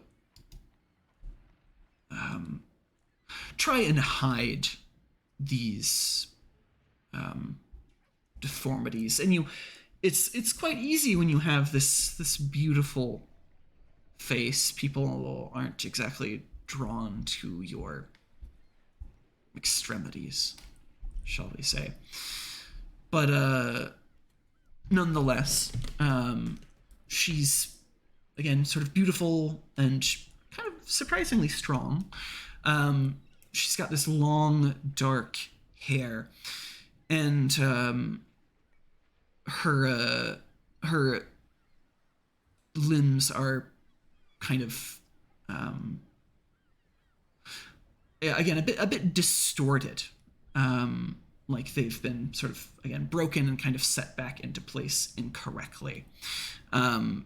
A small flaw, shall we say, marring an otherwise flawless face, or figure, I suppose, is more accurate. In addition, there's another somewhat familiar face amongst this crew.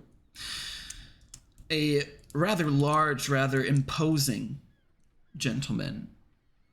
His most defining feature, however, that gives you some small measure of pause are the rather extensive burn scars covering the man's face and neck and hands. And this rather large, armed and armored gentleman, perhaps a bodyguard of sorts, seems to be accompanying these two and their retinue. And they make their way into the city, as it were, leaving the dock and leaving their vessel, as it were, surprisingly more or less unattended, leaving it to Bob and the waters, as it were, as almost as if they had something more pressing to attend to than their vessel. But after they make their, make their trip into the city, that's when you kind of lose sight of them from your position here in the docks.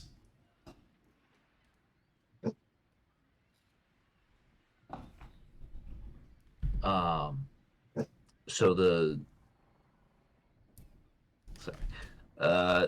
the vessel's still there. Vessel is still there. Yes, as you snap back to the present, indeed the vessel appears to still be there. I should say appears. It is definitely still there. I'm gonna take a look. Do an investigation of it. Yeah. Why don't you go ahead and give me intelligence and investigation as you make your way on board this mysterious vessel here.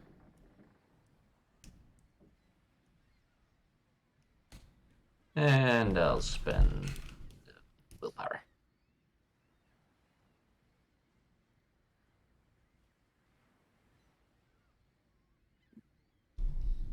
See what we get.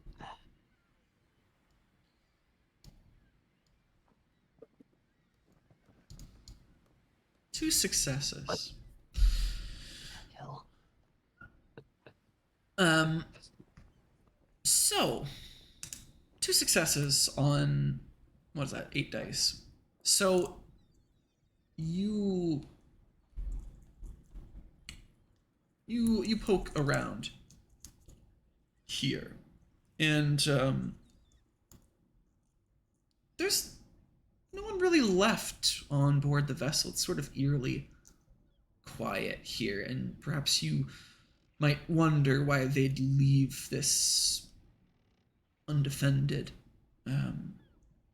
But as you sort of descend into the bowels of the vessel here, you perhaps get an inkling why. And you had seen that they had, brought some supplies out with them, the crew, as they, unloaded and made their way into town here.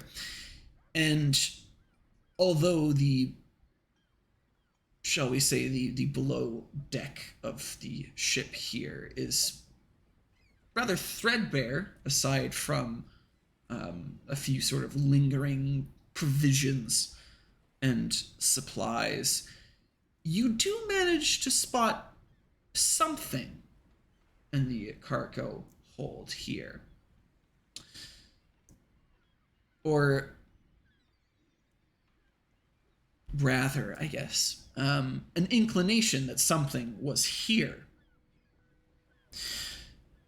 On the floor of the cargo hold, you spy a few tiny errant drops on the floor of the vessel. And as you sort of lean over to inspect them and kind of examine the substance, it's kind of a sticky, black, kind of viscous liquid. And you recognize it. It's the same substance that was used against you in the bowels of the church.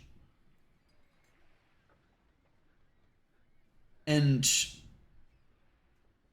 judging by the supplies, or the crates rather, or I guess amphora, that they unloaded with them, they have quite a bit of this again, which I imagine gives you some pause, given your previous encounter with using, shall we say, flammable substances against you. But nonetheless, it gives you the implication that they are likely armed and expecting trouble, given that they've brought along some interesting anti-Arisen measures with them.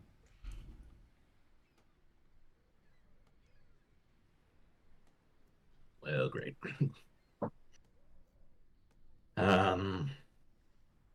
That about it? That's about it, yes. Okay, The vessel is eerily quiet and empty. I'll go look for my compatriots, let them know what I found. And at least they got something to start with. Sure. You know, who we might be looking for. Now, Or look out for. with that, going back to our compatriots here, working us in reverse. So, Nesret, you've tried to turn Minervina's visions as a radar or a sonar to help you locate the Ashen Reliquary. And indeed, you've learned enough of her condition, or rather her gifts, or her curse, depending on your perspective, to help her along, to use her to lead you closer towards the Ashen Reliquary. And for lack of a better word, it is almost like playing a game of hot and cold, as you essentially try and bring her closer to the relic and see if there's any reaction, kind of pushing her around through the town, trying to glean some sort of clue out of it. And it does appear to be working. Minervina appears to experience more and more of these flashes that she's clearly growing more and more uncomfortable with. The flashes seem to be leading you away from the settlement here on Farah, and seemingly dragging you to the, say, entirely uninhabited, but the other side of this caldera island, as it were, which again is going to drag you out of the city here. So you know it's not here. You know it's somewhere else on the island. Do you kind of like press the trail while it's still hot, or do you kind of like hold and try and wait for your companions to catch up with you? How do you feel? Do you want to?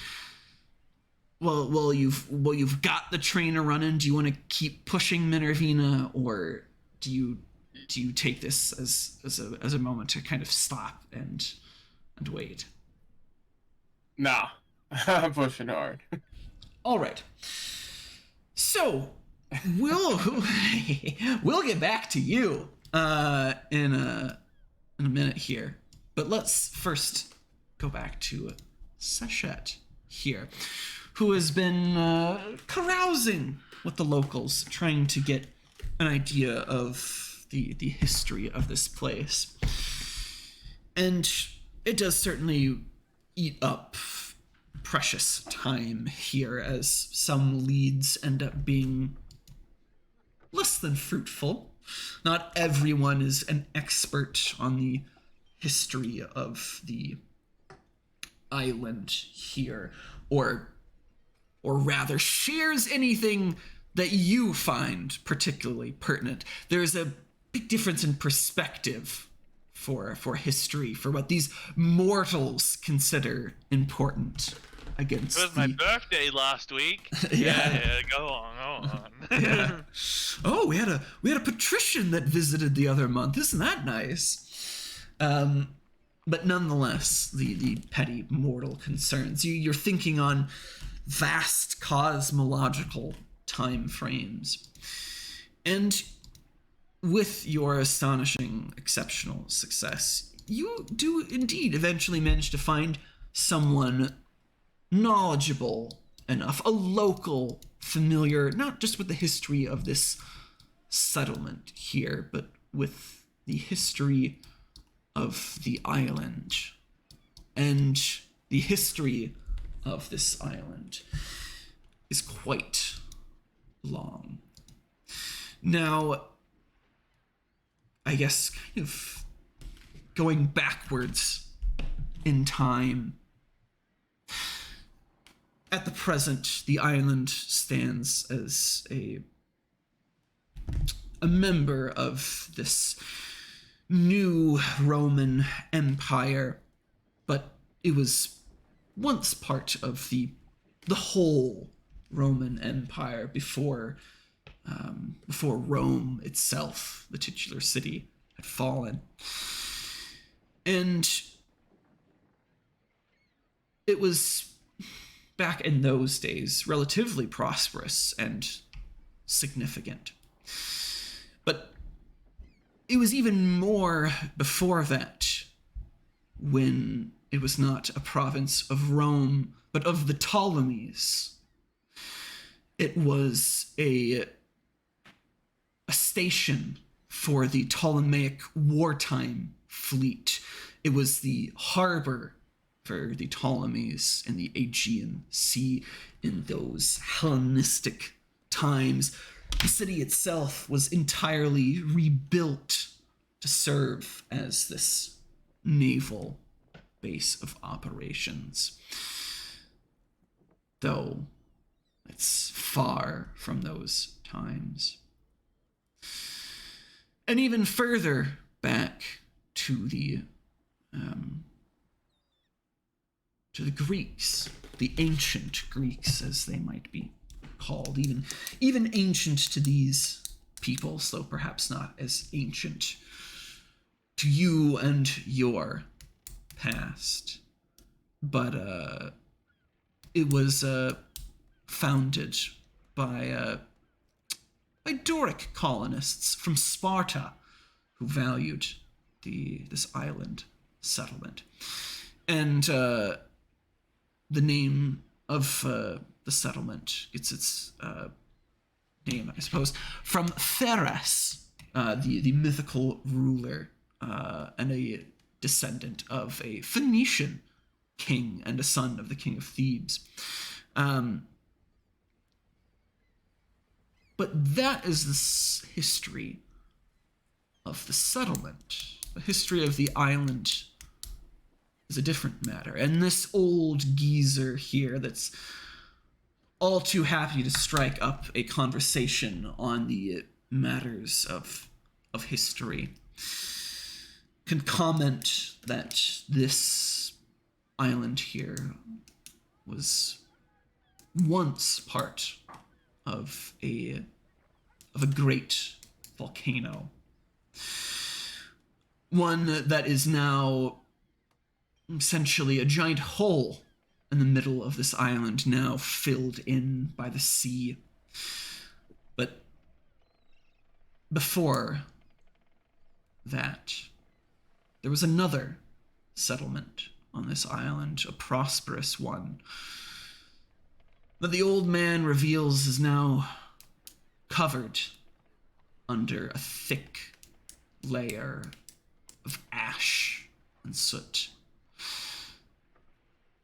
Akrotiri was the name of this truly ancient settlement, and bits and pieces of it can still be found.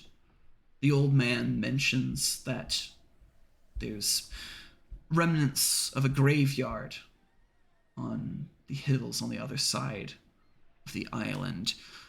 The only real thing left of the city.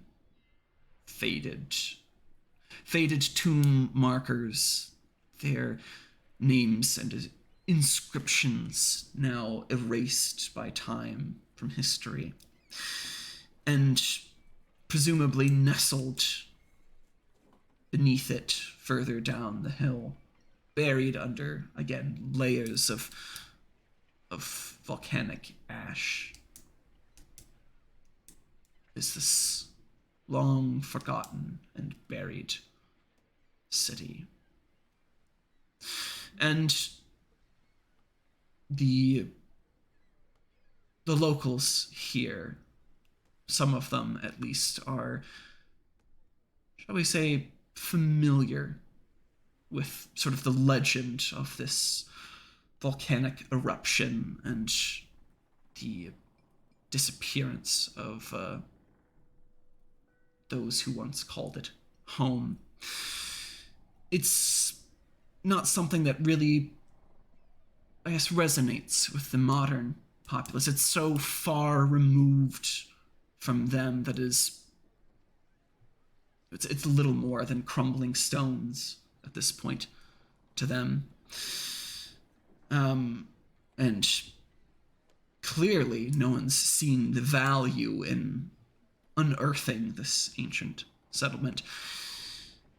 But nonetheless, it certainly gives you at least something to go on, especially given the cryptic message that Minervina had relayed to the lot of you. Buried under ash or something.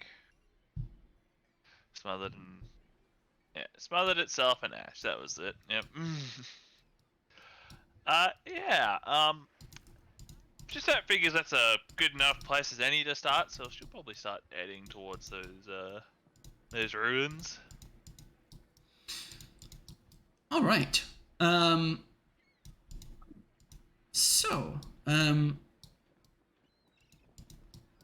right. With that, I'd say it's safe to say that Tomos here probably managed to catch up to you, at least, as you spend your time sort of carousing with the locals here.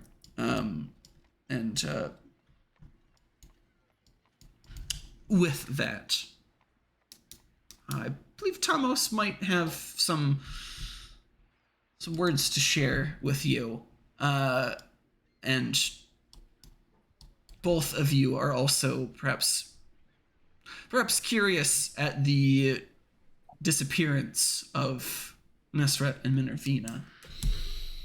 But nonetheless, what do the two of you, I guess, share or discuss before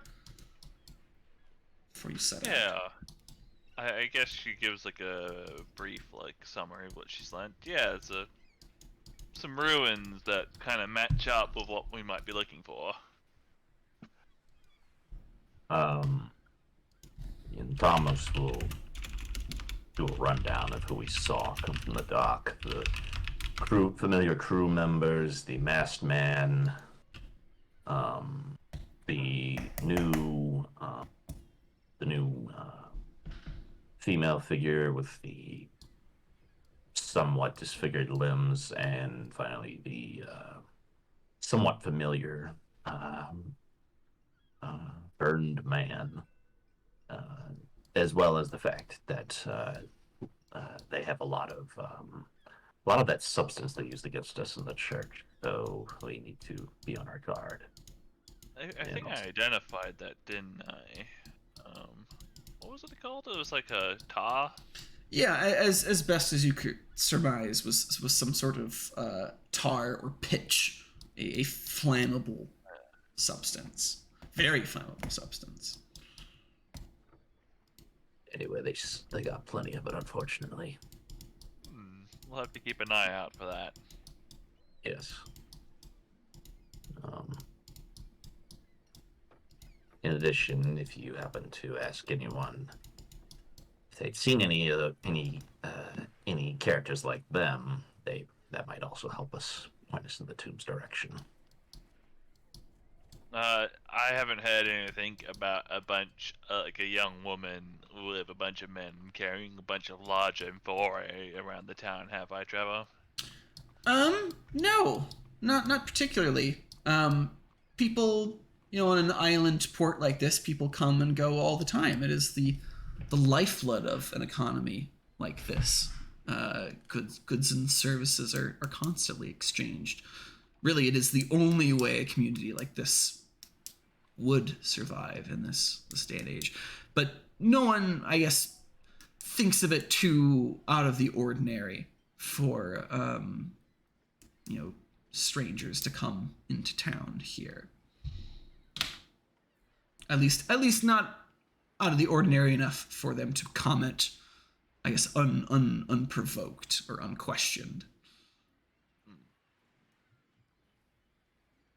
Though if you care to continue to socialize and try and ask around about our mysterious guest, you're more than welcome to.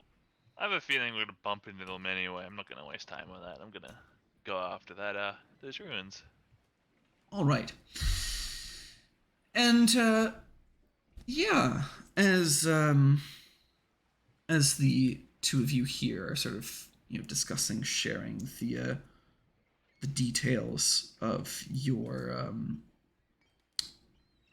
of what you've found, once again a rather uncomfortable sight befalls the lot of you. Almost comical. There is sort of a racket happening behind you, and as the two of you turn to see the source of this noise, you see a very frustrated and very exasperated Father John, who is chasing Mao, who seems to be eluding the old man and trotting its merry way towards the lot of you. And got with quite the lead on Father John. Mao rather comfortably kind of boosts ahead of the old man, proving that there was no real chance of John catching him. And she immediately sort of curls around you, Seshet, and just gives Father John a bit of a death stare. And again, the kind of exasperated Father John is like, oh, I'm sorry, I was trying to keep a hold on the cat, but it just won't listen to me. It's its own creature. It goes where it wants. So I guess I'll pet like Mao under the chin or something. Yeah. And Father John, a bit confused now, looking at the cat and back to you, and he says, well, I suppose it does. I suppose it can, if that is what you wish. Where is it, I suppose, that you're heading? There's some ruins on the other side of the islands that I feel might be of relevance to my search. Can only find out when I get there. Fair enough. Would you like me to try and take the cat back, or at least keep Mao out of your hair? It is no trouble, John. Enjoy your time on this island. Don't fret about the cat.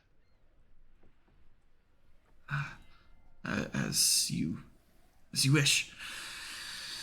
And Father John, again, looking a bit, perhaps... I'm getting cardio in, I realized. This Yeah. whole, Old man's not cut out for this adventuring anymore, though he clearly wants to be part of it. yeah, if he wants to come along, I guess he can follow me, whatever. Like, is that like, just that's not commanding him or anything, but like, yeah, like, John's more of a nuisance than the cat is. Yeah. So, the two of you kind of set out, and Mao seems content to follow the two of you.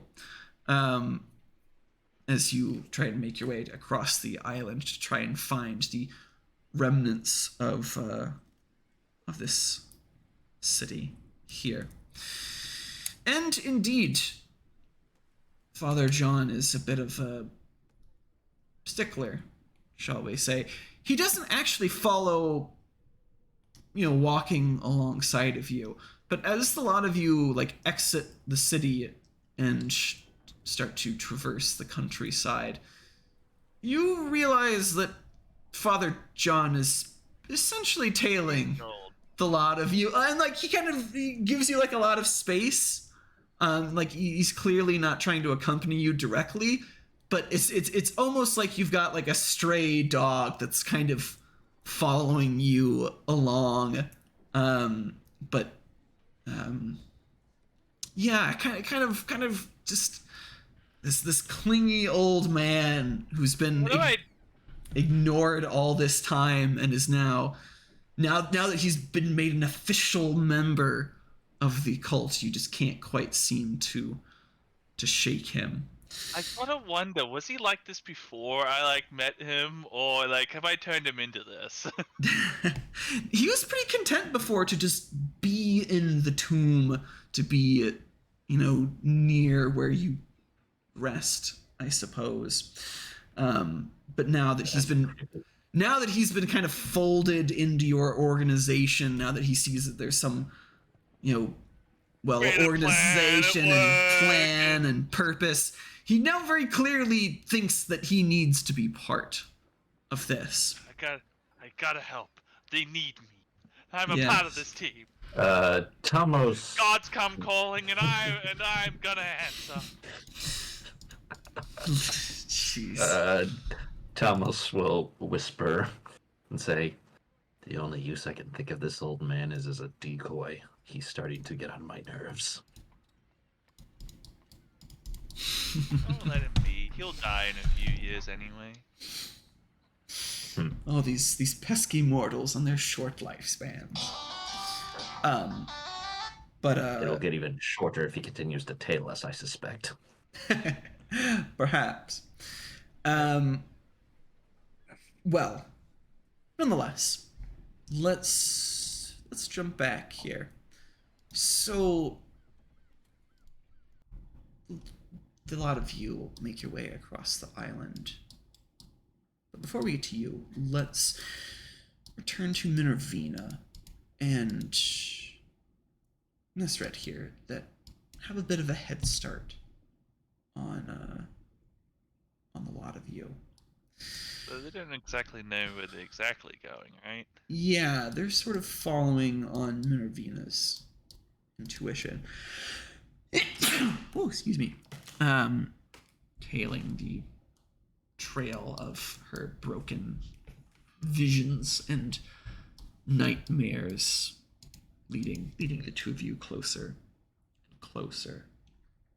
Warmer. And it's not too long before the two of you come across something that seems to be perhaps of some small importance here. On the island, where Minervina brings the two of you here, there's kind of a solemn presence in the air as you arrive at this for lack of a better word, graveyard or necropolis that's kind of built into the hill here. And it sort of overlooks a bit of the beach, as it were, kind of stretching out into the ocean that's now covered in a sort of thick layer of pumice. And as you make your way here, you again spy sort of these old, very weathered stones, many of them toppled from age and lack of care, I suppose. No one's tended to these dead, not in a long time. But there is something that seems to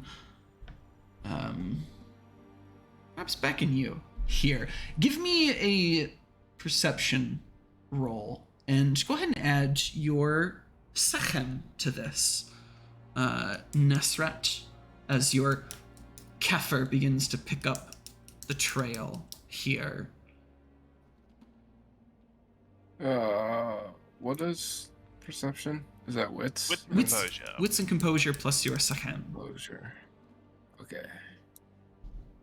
Let's go! 3 successes. 3 successes. So you do feel that there is something about this place. There is something, a power emanating in the air. It is distant, it is faint, but it is here. And you know that with your knowledge of the occult, you are familiar that graveyards, necropoli can be places of power, and indeed old ghosts can often linger far past their death. But strangely enough, the power that you seek, the sechem wafting off the ashen reliquary, it seems to be close and yet far. It's a strange sensation to you. But something seems to be pulling you, and as you look about the seaside hill here, these rocky cliffs, your eyes are drawn by this pull to a gap in the rock, a crevasse, a cave, as it were. The mouth of it is quite slim. You almost need to kind of get onto your, slide in, from arm to arm, kind of squeezing through this little slit in the rock. But you can feel that there's something there, something calling to you.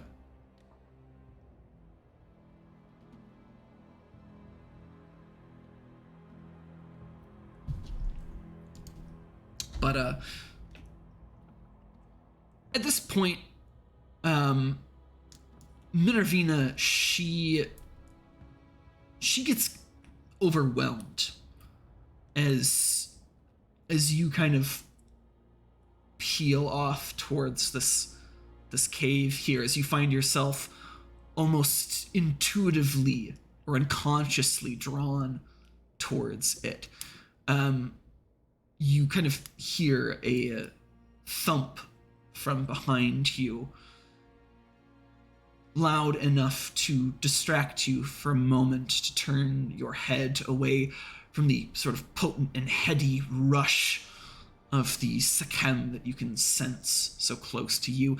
You see that Minervina has fallen to her knees, and with one hand she sort of braces herself against a tombstone that has been worn clean, and with another hand she sort of holds it against her mouth, and as she takes it away from her face, you can see that there's blood that's trickling down her nose and now staining her palm. What do you do? Do you leave Minervina here? Do you head after this sudden rush of Sekhem now that it's right underneath your nose? So I know how I'm gonna do this. I'm gonna pull out my my corrupted Bible. I don't know how else to describe it. Alternative facts. Alternative Bible. And it is my truths. I will hand it to her. I'll let her know. You know what? I'll let her know to be wary of the others, but to go find herself safety, and I'll let her know that she'll know when I've completed it, and I will set off alone. You entrust Minervina with the tome here, and make your way into this chamber. It is a tight squeeze as you try and kind of wiggle your body through the crack in the rock face. And as you emerge through the other side, you find yourself in a truly ancient cavern. There is a feeling in the air that seems to it seems familiar to you. You're not quite sure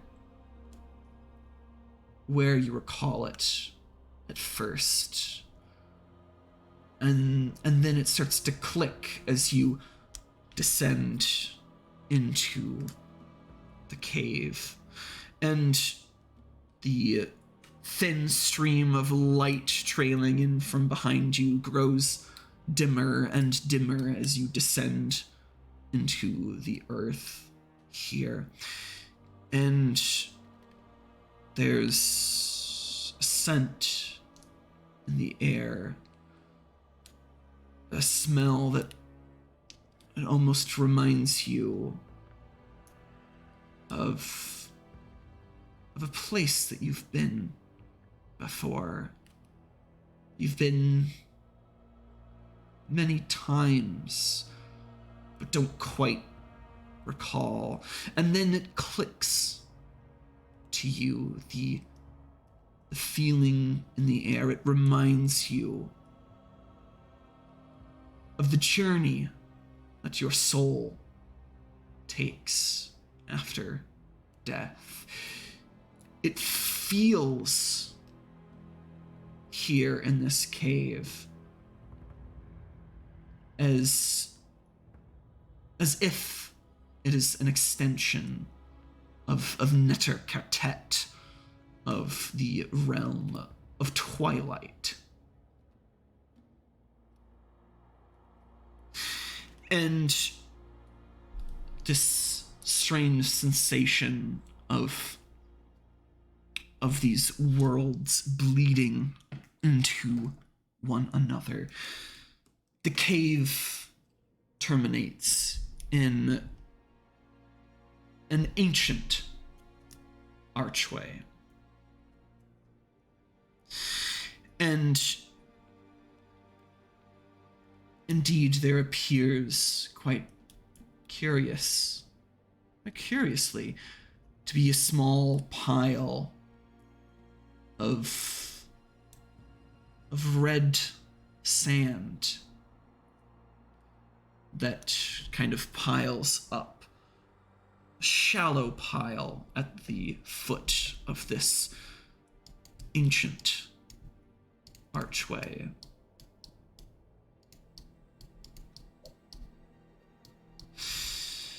However,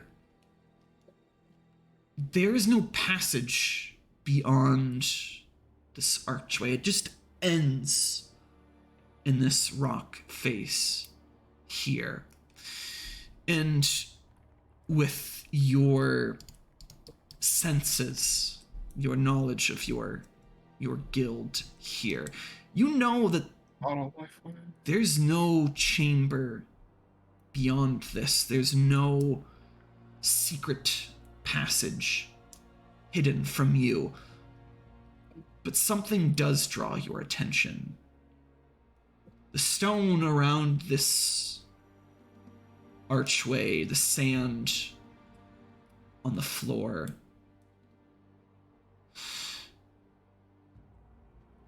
There are two things that you recognize, being the architect that you are, being a member of the Tef Abi. The sand is not from here. This is not the golden sands of the islands, but this is the red sand of Kemet, of the desert that you once called home. And this stone archway, this is no natural formation. It's been worked. However, it almost gave you the impression of a natural archway at first, but you see now that this is merely an illusion, but a false impression given an extensive amount of aging. But you can still see the faintest lines on the stone here where it was once carved into this shape. And as your hands sort of trace the stone, examining the marks here,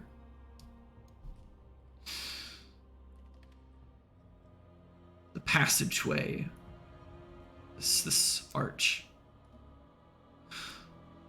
the stones begin to glow, Nesret, and you see faint script, hieroglyphs, eremite begin to appear around the archway here.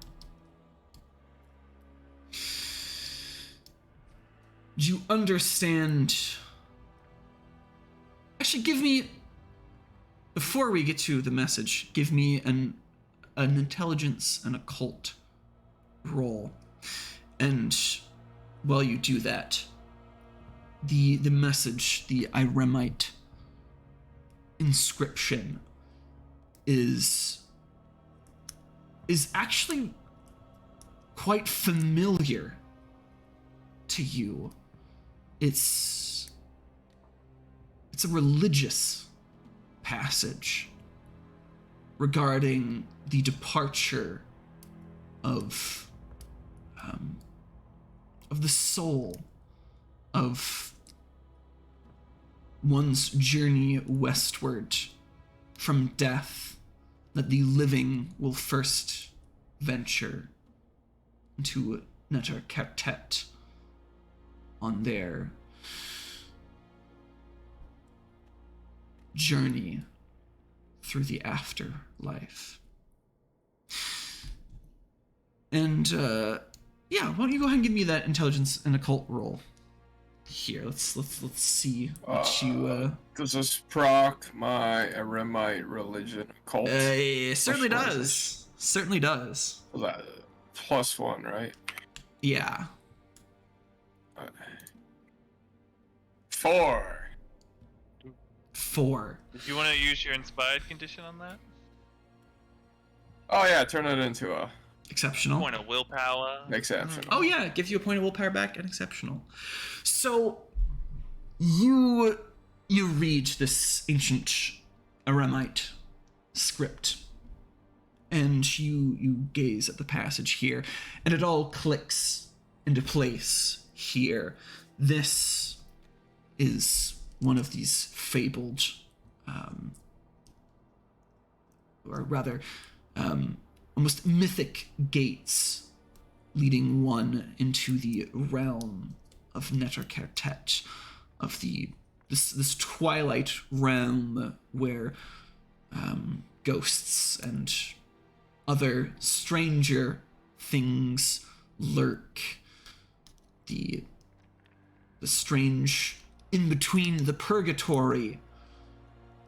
Your soul has traversed countless times on your journey to Duat. But as you examine it, as it reacts to your Sachem, the gate does not open. And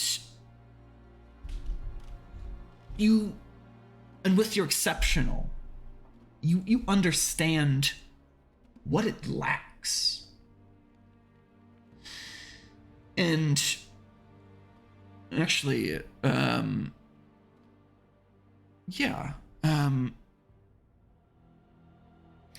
with that exceptional,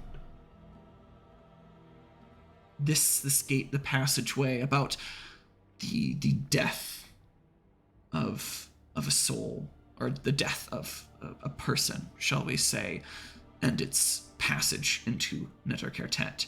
You realize this gate, this passage, needs a key. And you know now what this key requires. That this passageway will only open in response to a death. That will open up for a soul, for a ghost, a shade, perhaps, to make that journey. And that fact sits on you rather unsettlingly, perhaps, as you consider Minervina situated outside, and realize that in order for this gateway to open, someone's going to have to die. And on that note, we're going to bring this session to a close here. Well. Everything coming to an interesting climax here. And to give things a bit of perspective, the next session here may well be the last of this season, as we find out what's behind door number 2 here, and reach a climactic conclusion for the time being.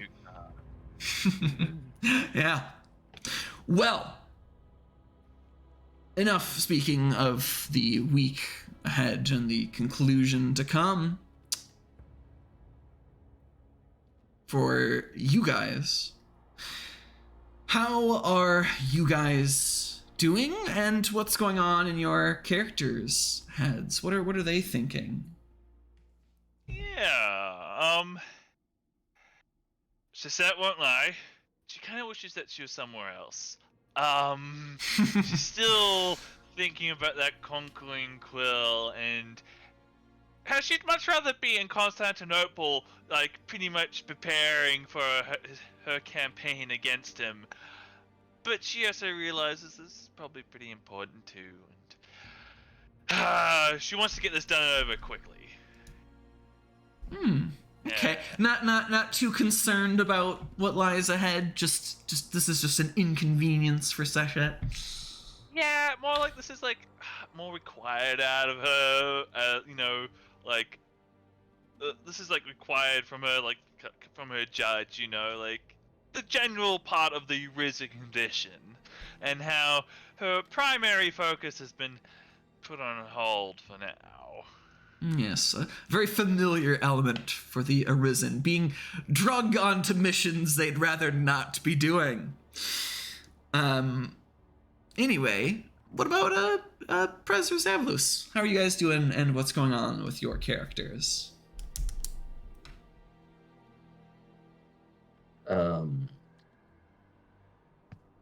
I'd say Tomos is itching for a confrontation with the masked man after last time.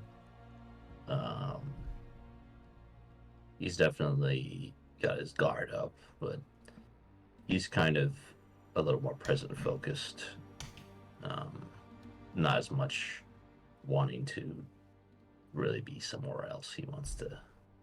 He's itching for a chance to get back at the masked man and this cult that seems to have been meddling with their affairs for too long. So, I guess you could say he's anxious for a conclusion. Fair enough. And lastly, Zavlus. It's been a rough couple of days for Nestret. Nothing seems to be going right for him. And he keeps having to make decisions he doesn't want to have to. And here he is having to make another one.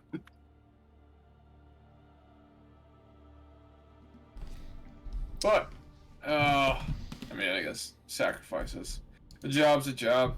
Sacrifices have to be made. Literally in some cases. Well, We're really a sacrifice if somebody else is dying. Anyways, thanks again to you guys for joining me on this session. Always great to play with y'all.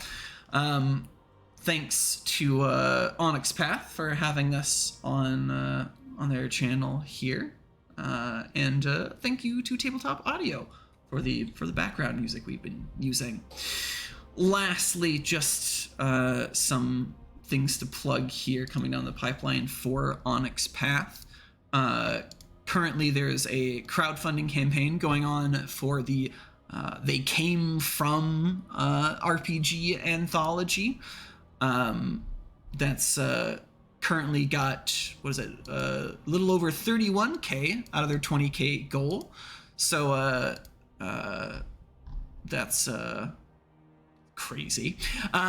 So check that out if you're interested in the They Came From series and want more from that. If you are interested in, say, Mummy or other games from Onyx Path and want to try and play some yourself, check out the Onyx Path Game Night, which is the last Friday of the month, every month, over at Start Playing Games. So you can check out some of the games they have on there and play some if that interests you. And lastly, there's a few sales going on for the Onyx Path convention and for their anniversary. There are some bundle deals over on Drive-Thru RPG. Over at Indie Press Revolution, they have a sale on books, dice, and screens. And over at Roll20, there's some bundles and deals over there on some of their virtual products through Roll20. But enough of that. Lastly, a big thank you to everyone who's watched us today, whether you are joining us for the first time or whether you've been with us through the whole thing. Either way, we're glad to have you here, and we sincerely hope that you will tune in next time for what may very well be the season finale of Oceans of Eternity here. But yeah, thanks again for watching. Thanks again to you guys for playing, and yeah, we hope to see you guys next week. So until then, take care and have a good one.